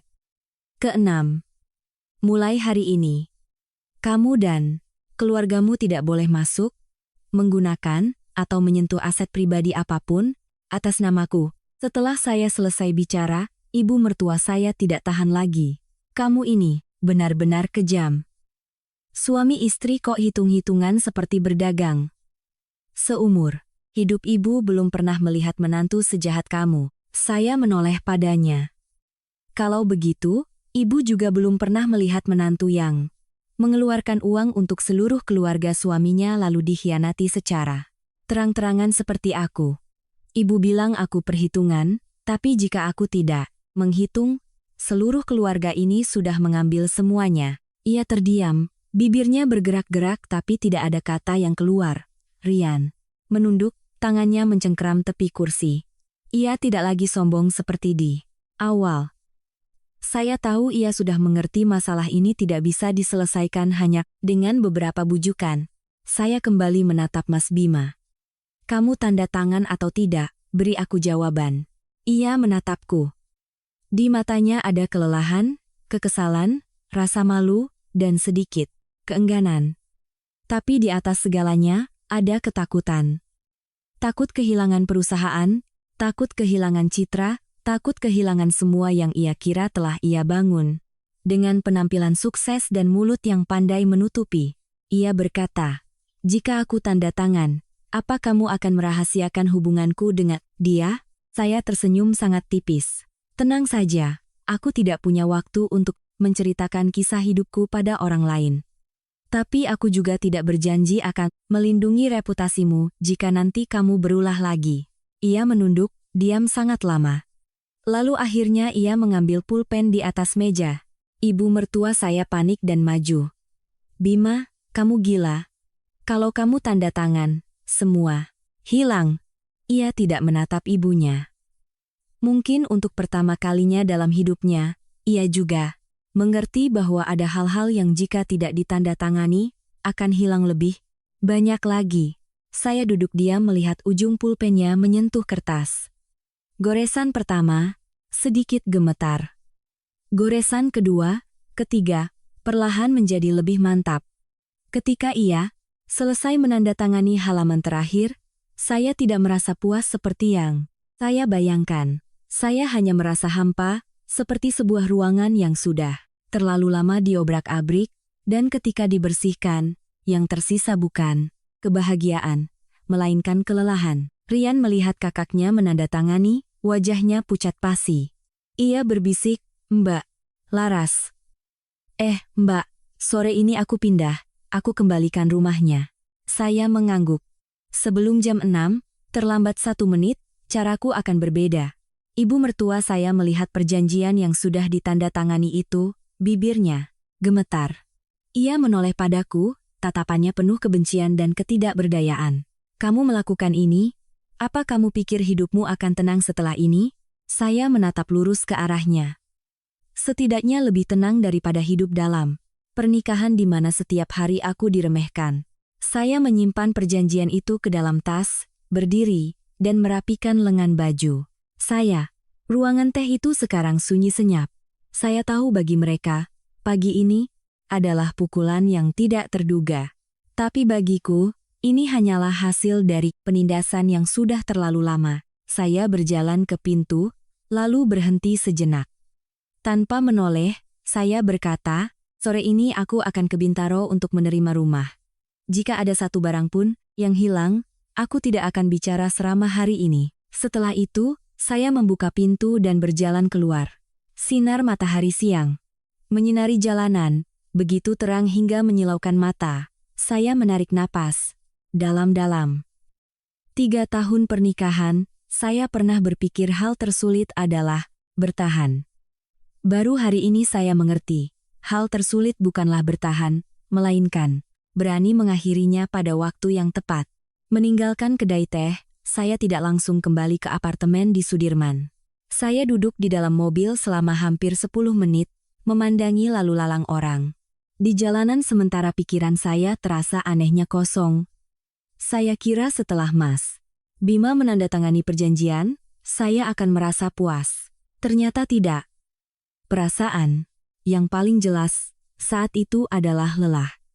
Lelah karena pada akhirnya harus menggunakan cara paling dingin untuk melindungi apa yang seharusnya menjadi milik saya. Lelah karena ternyata selama 3 tahun ini, orang yang saya nikahi bukan hanya seorang suami yang buruk, tapi juga sebuah pintu bagi seluruh keluarganya untuk masuk dan mengambil hasil kerja keras saya sedikit demi sedikit. Ponsel bergetar. Pesan dari Mas Adit. "Aman?" Saya menjawab singkat. Dia sudah tanda tangan. Pesan balasan datang cepat. "Bagus. Sore ini pastikan kamu pergi dengan saksi, jika perlu. Ambil alih rumah, foto kondisinya, periksa kunci, listrik, air, dan dokumen. Mulai sekarang, jangan percaya pada omongan siapapun lagi." Saya menatap baris terakhir pesan itu, lalu tiba-tiba tertawa. Benar, mulai sekarang saya tidak akan percaya pada omongan siapapun lagi. Awal sore, saya naik taksi ke Bintaro. Rumah itu adalah warisan dari orang tua saya sebelum saya menikah. Sebuah rumah 3 lantai di dalam gang yang cukup lebar. Tidak terlalu besar, tapi lokasinya strategis, dekat sekolah, pasar, dan jalan raya. Dulu saat orang tua saya masih hidup, mereka pernah berpesan, "Anak perempuan boleh menikah, boleh mencintai siapapun, tapi harus selalu punya pijakan sendiri." Saat baru menikah dengan Mas Bima, saya sempat berpikir saya beruntung karena punya rumah sendiri dan tidak bergantung pada siapapun. Saya tidak menyangka justru rumah itulah yang menjadi incaran diam-diam paling lama. Mobil berhenti di ujung gang. Begitu turun, saya melihat Rian sudah berdiri di depan pintu. Di sampingnya ada mobil pikap kecil yang memuat beberapa kardus barang. Melihat saya, ia tampak canggung, tidak lagi dengan sikap angkuh dan sinis seperti sebelumnya. Mbak sudah datang." Saya tidak langsung menjawab. Saya memandangi pintu rumah saya. Gembok luarnya sudah diganti dengan jenis yang sama sekali berbeda dari yang lama. Pemandangan itu saja sudah cukup membuat dada saya terasa dingin. Orang sudah tinggal di dalam aset saya begitu lama hingga mengganti kunci pun terasa wajar bagi mereka. Saya bertanya, "Sudah selesai beres-beres?" Rian menelan ludah. "Sudah. Hampir selesai. Masih ada sedikit barang pacarku." Di lantai 2, saya menatap lurus ke wajahnya. "Sebelum jam 6. Aku mau rumah ini bersih." "Tidak, ada satu barang pun yang bukan milikku." Ia menunduk. "Baik, Mbak." Saya melangkah masuk. Bau parfum murah, sisa makanan, dan udara lembab dari AC yang lama tidak dinyalakan langsung menusuk hidung. Ruang tamu ditata ulang, dengan set meja kursi yang berbeda. Lukisan yang dulu saya gantung di dinding, sudah diturunkan, digantikan jam digital hitam. Saya berdiri diam beberapa detik, telapak tangan saya terkepal. Ternyata perasaan paling sakit bukanlah kehilangan, melainkan melihat milik kita ditempati orang lain, diubah menjadi bentuk yang asing, lalu dianggap sebagai hal yang wajar. Saya berkeliling. Lantai 1 lebih berantakan dari yang saya duga. Di dapur ada beberapa panci penyok, minyak menempel di dinding, dan di meja makan masih ada beberapa gelas teh susu sisa. Lantai 2 adalah kamar tidur lama saya. Begitu pintu terbuka, hati saya terasa perih. Lemari kayu buatan ayah saya dulu, ditempeli stiker-stiker norak. Meja rias yang dibelikan ibu sebelum meninggal, digeser ke sudut lain. Cerminnya dilapisi debu bedak dan noda lipstik. Di atas, tempat tidur ada spray abu-abu gelap, bukan milik saya. Beberapa potong pakaian, wanita asing tergantung rapi di luar. Seolah tempat ini sudah lama berganti pemilik. Saya menoleh ke Rian, suara saya merendah. "Kamu benar-benar membawa pacarmu tinggal di sini?" Rian berdiri di belakang saya, berbisik, kami hanya menumpang." Sementara, saya tertawa. Tawa yang tidak keras, tapi cukup membuat dia tidak berani mengangkat kepala. "Menumpang sementara?" "Menumpang sementara tapi mengubah kamarku menjadi kamar kalian berdua?" "Menumpang sementara, tapi mengubah tata letak, mengganti kunci, menempel stiker di lemari, menumpang sampai lupa ini rumah siapa?" Wajah Rian memerah, ia tergagap. "Maaf Mbak, saya kira Mbak tidak memakainya." Saya berbalik cepat. "Tidak dipakai bukan berarti milikmu. Diam bukan berarti mengizinkan. Tidak bicara bukan berarti tidak tahu." Setiap kalimat saya membuat udara menjadi kental. Rian tidak berani membantah lagi. Saya mengeluarkan ponsel dan memotret setiap sudut rumah, ruang tamu, dapur, kamar tidur, kunci yang diganti, lemari yang ditempeli stiker, noda di lantai, dan beberapa struk pengiriman yang tersisa di meja. Saya tahu mulai hari ini semuanya harus meninggalkan jejak. Bukan karena saya ingin membalas dendam, tapi karena saya sudah terlalu paham bagaimana rasanya dibalikan faktanya hanya dengan satu kalimat. "Kamu salah paham." Turun ke lantai 1, Rian mengeluarkan sekat kunci dari sakunya, dan meletakkannya di meja. "Ini kunci lama yang berhasil kutemukan. Kunci yang baru, aku pisahkan." Saya menatap seikat kunci di telapak tangan saya, sebuah perasaan yang sulit dijelaskan muncul di hati. Mungkin pahit, mungkin juga sadar. Karena pada akhirnya, yang harus saya rebut kembali, bukan hanya sebuah rumah, melainkan hak untuk menjadi tuan atas hidup saya sendiri. Tepat pada saat itu, ponsel saya berdering. Nama penelepon di layar membuat tatapan saya terhenti, nomor tidak dikenal. Tapi begitu saya menjawab, saya mengenali suara wanita di seberang sana. Lembut, muda, dan sangat familiar. "Dengan Mbak Laras kan? Saya rasa kita perlu bertemu." Saya menggenggam ponsel erat-erat. Perempuan di bandara itu akhirnya muncul. Sendiri, saya memegang ponsel. Berdiri di tengah ruang tamu rumah saya yang telah diacak-acak hingga berantakan. Mendengar suara wanita itu di telepon, hati saya semakin dingin. Saya bertanya singkat, "Anda siapa?" Di seberang sana hening selama 2 detik, lalu menjawab, Mbak tahu siapa saya? Saya orang yang Mbak lihat di bandara semalam. Saya mengangkat mata ke lantai 2, di mana pintu kamar tidur lama saya masih sedikit terbuka. Ada hal-hal yang jika belum disebut namanya, kita masih bisa menipu diri sendiri bahwa itu belum benar-benar menyentuh hidup kita. Tapi, ketika orang ketiga secara proaktif menelepon, segalanya menjadi jelas, telanjang, dan memalukan hingga tidak ada lagi ruang untuk ilusi. Saya berjalan ke teras, suara saya tetap datar. Dari mana Anda dapat nomor saya? Ia menjawab, Mas Bima tidak memberikannya. Saya mencarinya sendiri. Mbak tenang saja. Saya menelepon bukan untuk memprovokasi. Saya menatap matahari sore yang menyinari ujung gang. Tiba-tiba merasa lucu. Wanita yang pernah dijemput suami saya dengan papan seperti harta karun, sekarang harus memulai percakapan dengan kalimat, bukan untuk memprovokasi. Jadi, bahkan dia pun tahu posisinya tidak bersih.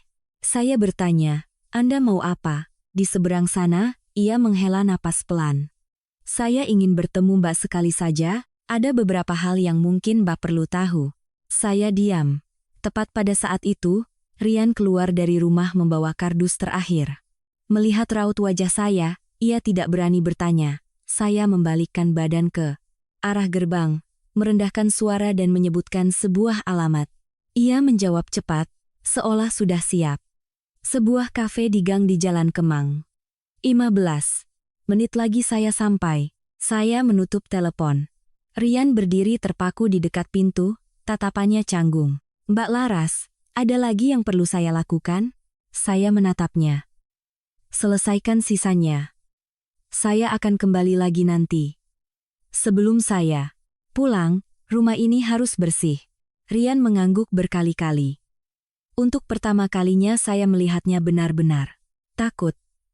Saya tidak bicara lagi, memesan mobil dan langsung menuju kafe yang dijanjikan wanita itu. Kafe itu kecil dan tersembunyi di gang yang tenang, lantai 2-nya sepi. Ketika saya naik, ia sudah duduk di meja sudut. Berbeda dengan penampilannya yang glamor di bandara, hari ini ia mengenakan kemeja putih dan celana jin pudar, hampir tanpa riasan, terlihat lebih muda dan juga lebih lelah. Melihat saya, ia berdiri. Mbak Laras. Saya menarik kursi dan duduk di hadapannya. Anda punya 10 menit. Ia menggigit bibir, tangannya mencengkeram gelas. Nama saya Dina. Saya tidak peduli nama Anda siapa. Saya hanya peduli kenapa Anda menelepon saya. Dina menatap saya, tatapannya sedikit malu. Saya tahu Mbak membenci saya, dan Mbak berhak. Tapi ada beberapa hal. Jika saya tidak mengatakannya, mungkin Mbak akan terus dibohongi oleh Mas Bima. Saya tidak bersuara. Ia menelan ludah, lalu bicara lebih cepat.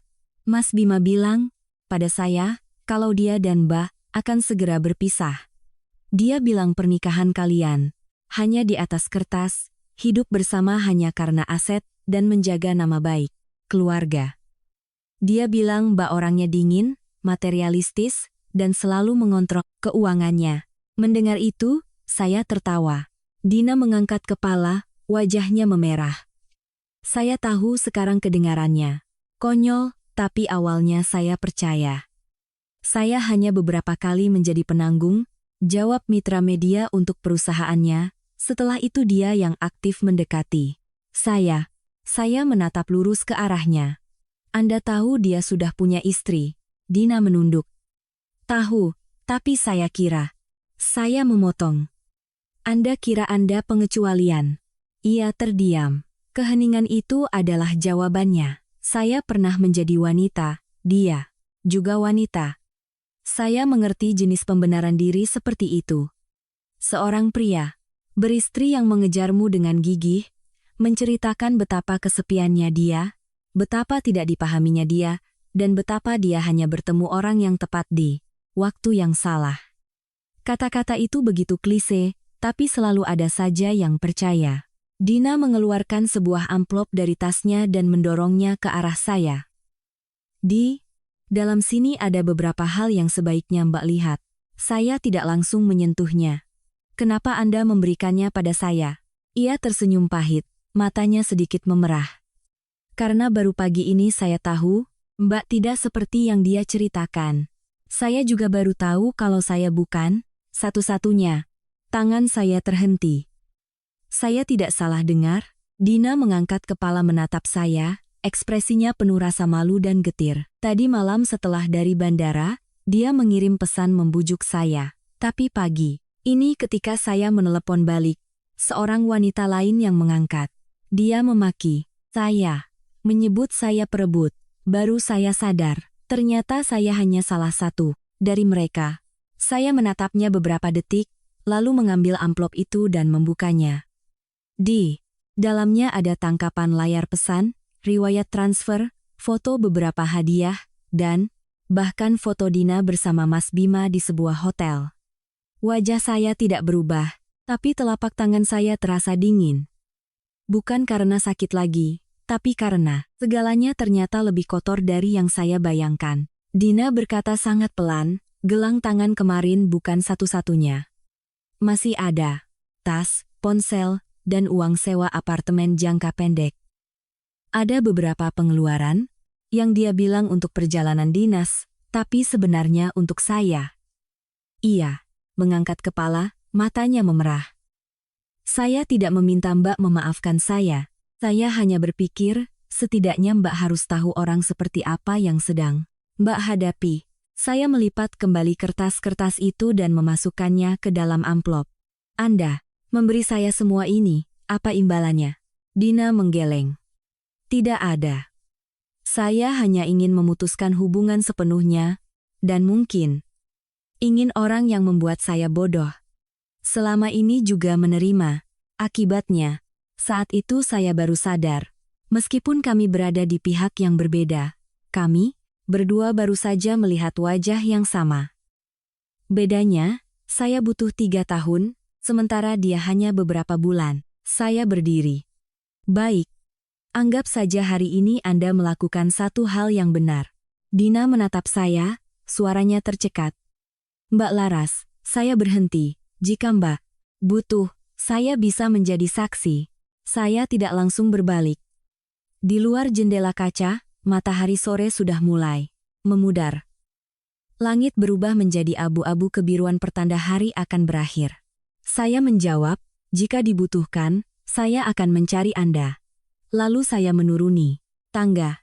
Sampai di luar, saya menggenggam erat amplop itu. Saya tahu betul, sejak saat ini, ceritanya bukan lagi sekadar perceraian. Karena ketika seorang pria sudah terbiasa berbohong, berselingkuh, dan menghabiskan uang orang lain dengan begitu mudahnya, maka yang harus dituntut kembali bukan hanya aset, melainkan juga keadilan terakhir untuk diri sendiri. Saya kembali ke rumah di Bintaro saat hari sudah sore. Gang itu masih ramai. Seperti biasa, beberapa anak kecil bermain bulu tangkis di ujung gang. Suara penjual bakso terdengar akrab. Tapi di dalam hati, saya merasa seolah baru saja melewati fase hidup yang berbeda sebelum kembali ke sini. Pintu rumah sudah terbuka. Rian sedang membungkuk membersihkan lantai ruang tamu. Kardus-kardus terakhir sudah dimuat ke mobil. Melihat saya, ia langsung berdiri, wajahnya cemas seperti menunggu vonis. Mbak Laras, saya sudah hampir selesai.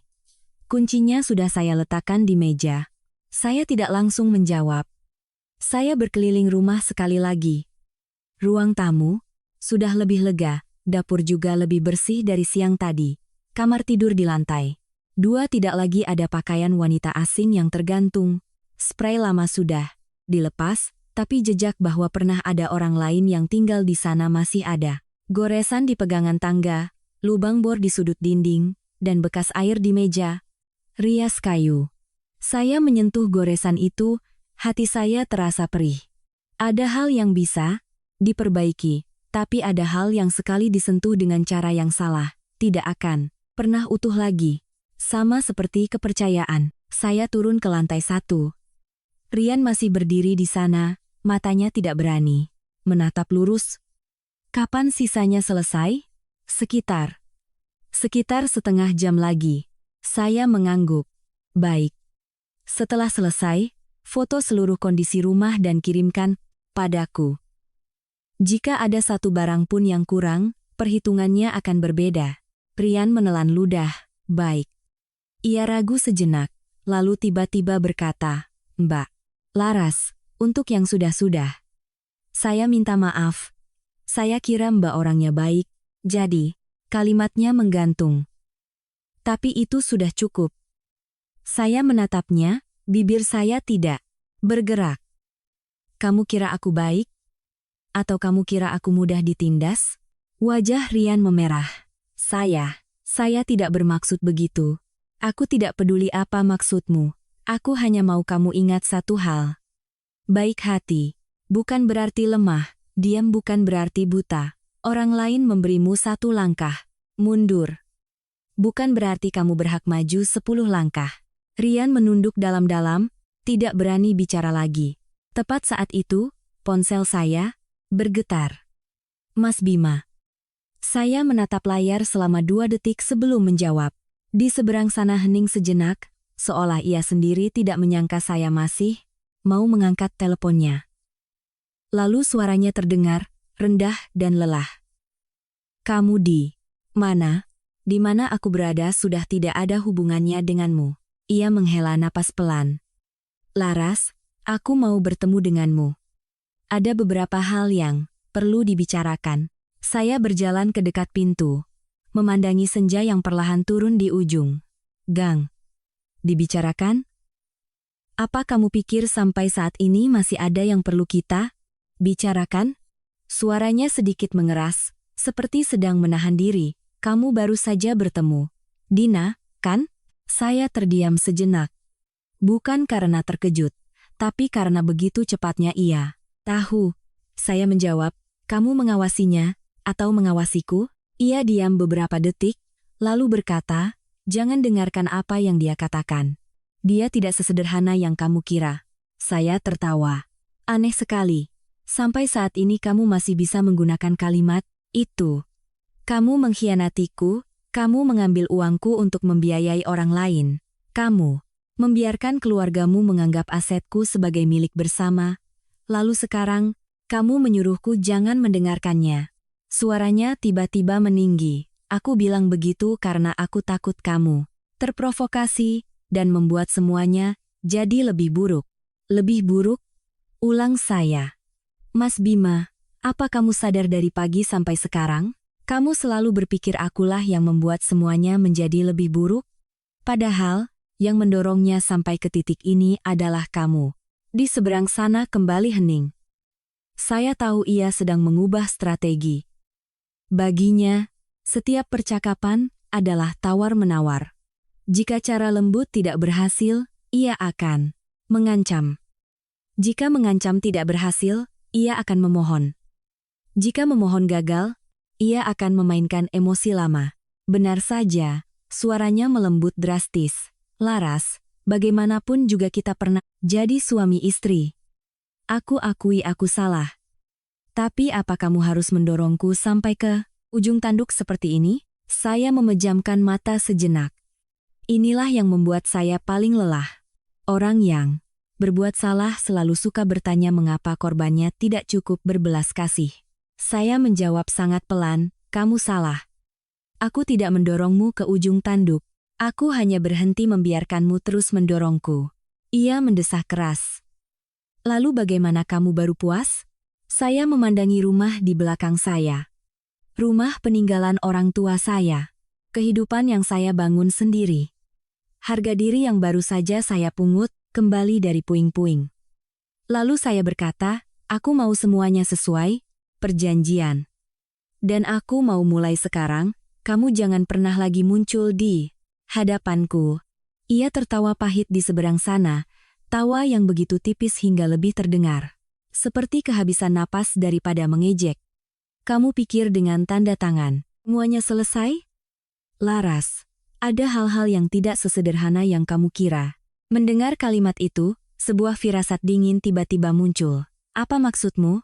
Ia tidak menjawab langsung, hanya berkata, besok kamu akan mengerti. Lalu ia menutup telepon. Saya berdiri diam beberapa detik, ponsel masih menempel di telinga. Angin sore berembus melalui gang. tapi tidak membuat saya merasa sejuk. Hanya membuat kulit, tangan saya meremang. Karena saya kenal Mas Bima. Orang sepertinya, semakin kehilangan kendali, semakin mudah melakukan hal nekat. Dan kalimat besok kamu akan mengerti sama sekali bukan ucapan dari orang yang sudah benar-benar menyerah. Saya kembali masuk ke rumah, menatap Rian yang diam-diam mengamati saya. Saya langsung berkata, cepat selesaikan. Malam ini aku akan mengganti semua kunci, dan mulai sekarang, siapapun dari keluarga Mas Bima yang berani datang ke sini, tanpa izinku, aku akan panggil polisi. Rian terkejut dan mengangguk. Saya mengambil ponsel dan menelepon Mas Adit. Begitu diangkat, saya langsung berkata, Mas Adit, sepertinya masalahnya belum selesai. Aku rasa dia akan melakukan sesuatu. Di ujung gang, langit mulai gelap. Saya menggenggam ponsel erat-erat. Saya tahu, pertarungan ini belum berakhir, dan mungkin besok adalah saatnya Mas Bima menunjukkan wajah terakhirnya. Malam itu, saya tidak kembali ke apartemen di Sudirman. Saya menginap di rumah Bintaro. Setelah Rian membersihkan barang-barangnya, menyerahkan kunci, dan pergi dengan wajah pucat, saya memanggil tukang kunci untuk mengganti semua gembok dan kunci dari gerbang luar hingga pintu setiap kamar. Saya juga memasang kamera CCTV tambahan di pintu utama dan di ujung tangga. Mas Adit yang menyarankannya. Ia berkata dengan jelas, untuk tipe orang yang suka mengontrol, seperti suamimu, saat ia merasa benar-benar kehilangan kendali, kemungkinan besar ia akan melakukan satu dari dua hal, entah memohon untuk menunda-nunda, atau berbalik arah, dan menggunakan cara lain untuk menekanmu. Saya berdiri di ruang tamu yang semakin kosong, mendengarkan suara bor yang memekakkan telinga. Hati saya berat, tapi tidak kacau. Hal yang paling menakutkan sudah berlalu sejak malam di bandara. Setelah momen itu, semua trik lain dari Mas Bima bagi saya hanyalah perpanjangan dari sebuah kebenaran yang sudah terungkap. Hampir jam 10 malam, saat saya sedang memeriksa kembali semua foto kondisi rumah, ponsel saya berdering. Nomor dari resepsionis gedung apartemen di Sudirman. Saya menjawab, suara resepsionis yang familiar terdengar. Mbak Laras, saya telepon untuk memberitahu. Tadi malam Mas Bima datang bersama 2 orang, pria ke apartemen. Mereka di dalam hampir 1 jam, lalu membawa pergi banyak sekali dokumen, komputer, dan beberapa tas. Tangan saya terhenti di layar ponsel. Anda yakin dokumen dan komputer? Yakin, Mbak. Saya lihat mereka membawa 1 box dokumen dan 1 CPU komputer. Saya menelepon karena sebelumnya Mbak pernah berpesan. Jika ada aktivitas aneh di apartemen, tolong beritahu. Saya mengucapkan terima kasih dan menutup telepon.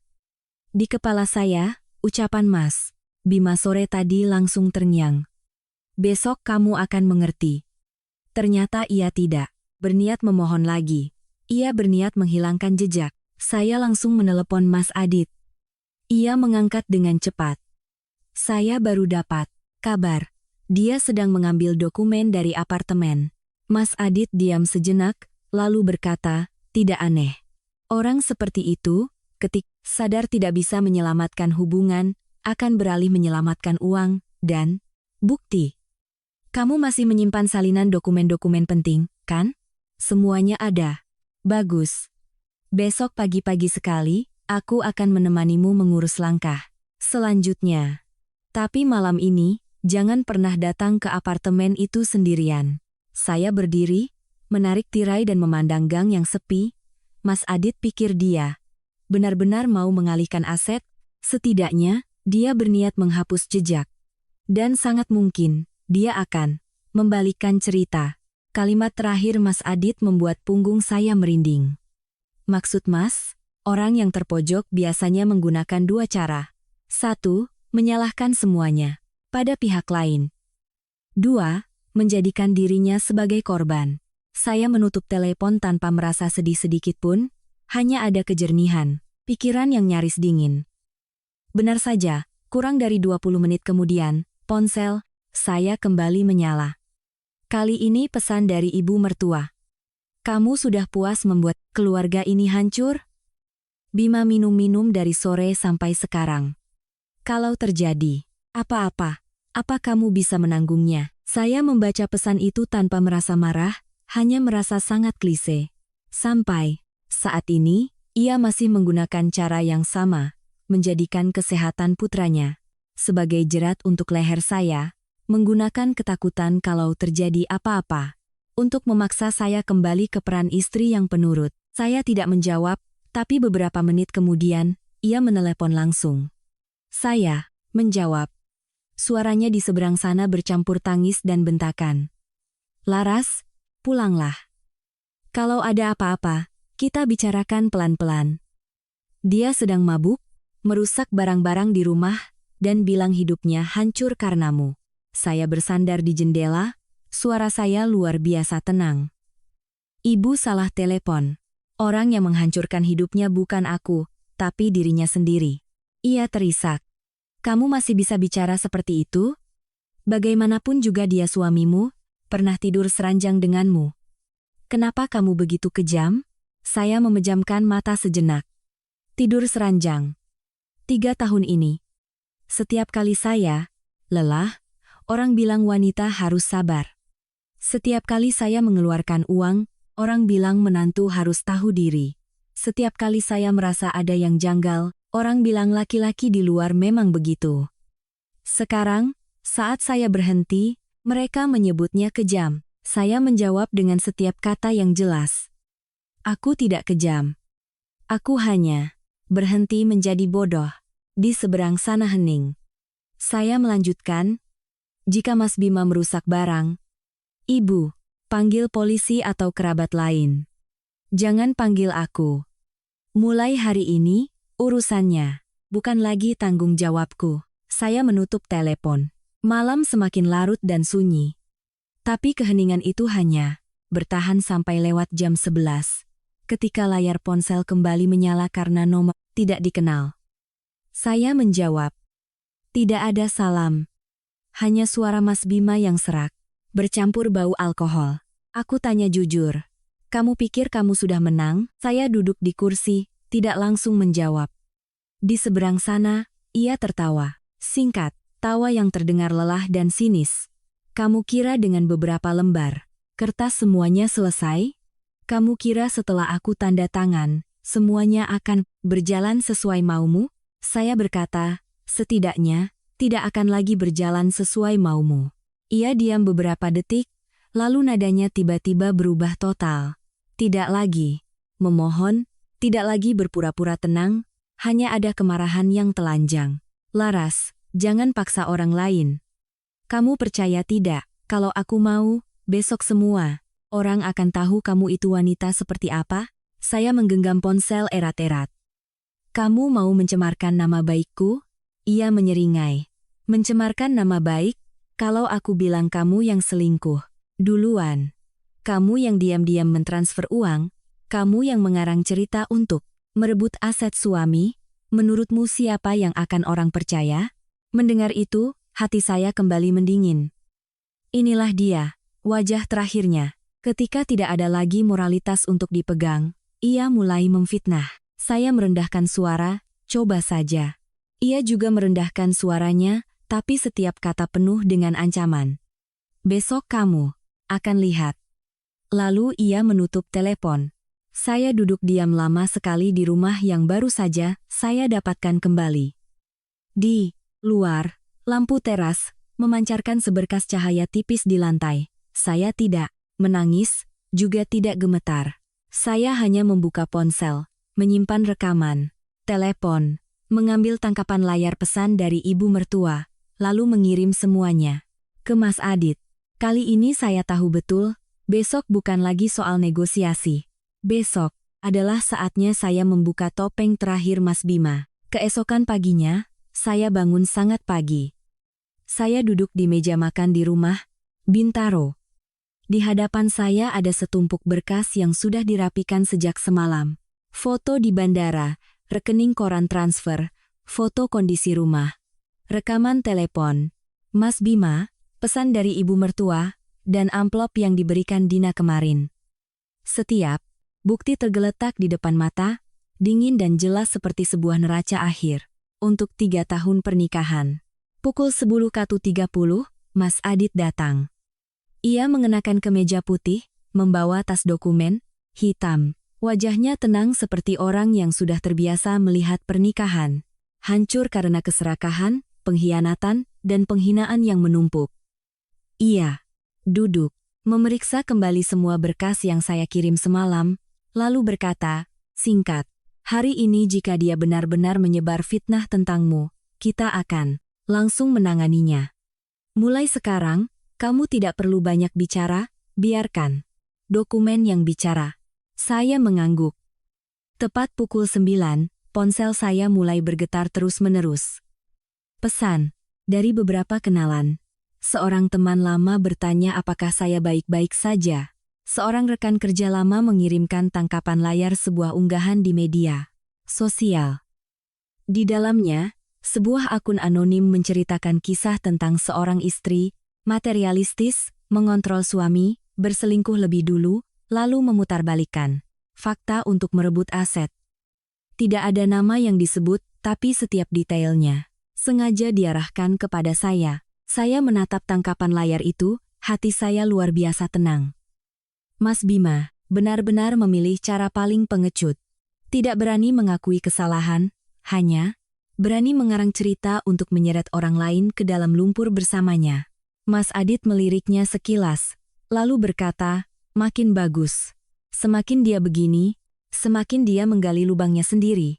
Semalam dia menelepon mengancammu, pagi ini di internet sudah ada artikel yang memutarbalikkan fakta. Rangkaian ini cukup untuk membuktikan motifnya. Saya baru saja akan bicara ketika bel pintu berbunyi. Dina. Ia berdiri di luar gerbang, wajahnya lelah tapi sadar, tangannya memegang ponsel. Begitu masuk, ia langsung berkata, saya sudah menduga dia akan melakukan ini. Semalam dia mengirim pesan pada saya, menyuruh saya bilang kalau kami hanya rekan bisnis. Jika ada yang bertanya, dia juga bilang bahwa orangnya pencemburu dan tidak stabil. Saya menatapnya beberapa detik. Beberapa waktu lalu, mungkin hanya memikirkan, wanita ini masuk ke rumah saya saja sudah membuat saya merasa terhina. Tapi, sekarang, saya hanya melihat seorang saksi. Dina membuka ponselnya, dan menunjukkan pada Mas Adit semua pesan yang dikirim Mas Bima kepadanya. Ada bagian di mana ia menyuruhnya menghapus foto, menyuruhnya menyamakan cerita, bahkan ada yang menjanjikan uang tambahan jika ia diam. Mas Adit selesai melihatnya, tatapannya menajam. Cukup. Sekarang, siapapun yang masih bilang kamu mengarang cerita, dialah yang nekat. Pukul 10 lebih, Mas Bima menelepon. Saya mengaktifkan pengeras suara. Suaranya serak, tidak lagi karena alkohol, hanya lelah dan tegang. Laras, apa kamu benar-benar mau membuat semuanya jadi seperti ini? Saya menjawab, bukan aku yang membuatnya. Orang yang mengunggah tulisan itu, bukan aku. Ia diam sejenak, lalu berkata cepat, tulisan itu bukan dariku. Saya melirik Mas Adit, ia memberi isyarat agar saya membiarkannya bicara. Saya berkata dengan nada datar. Dari kamu atau bukan, kamu sendiri yang tahu. Tapi, Mas Bima, sejak malam kamu memeluk orang lain di bandara, sampai pagi ini kamu menyuruh orang menyebar fitnah untuk menjelekkanku, kamu sudah memotong habis sisa-sisa kebaikan terakhir. Di seberang sana hening selama beberapa detik. Lalu ia bertanya, apa kamu benar-benar tidak berniat kembali? Mendengar pertanyaan itu, saya tiba-tiba merasa kasihan pada diri saya 3 tahun yang lalu. Seorang wanita yang pernah berpikir, asalkan ia cukup baik, cukup sabar, dan cukup berkorban, keluarganya akan damai. Tapi ternyata, bagi orang yang melihat kebaikan sebagai sesuatu untuk dimanfaatkan, semakin kita sabar, semakin mereka menekan. Saya menjawab sangat pelan. Tidak, sesuatu yang pernah ingin aku pertahankan sudah mati sejak malam di bandara itu. Dan pernikahan ini, kamu juga sudah membunuhnya dengan tanganmu sendiri. Ia tidak bicara lagi, hanya terdengar napasnya yang berat. Akhirnya, suaranya merendah, nyaris putus asa.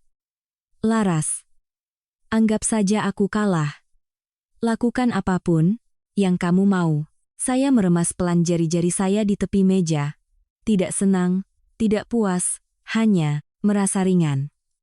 Seperti orang yang memikul batu di sepanjang jalan yang panjang.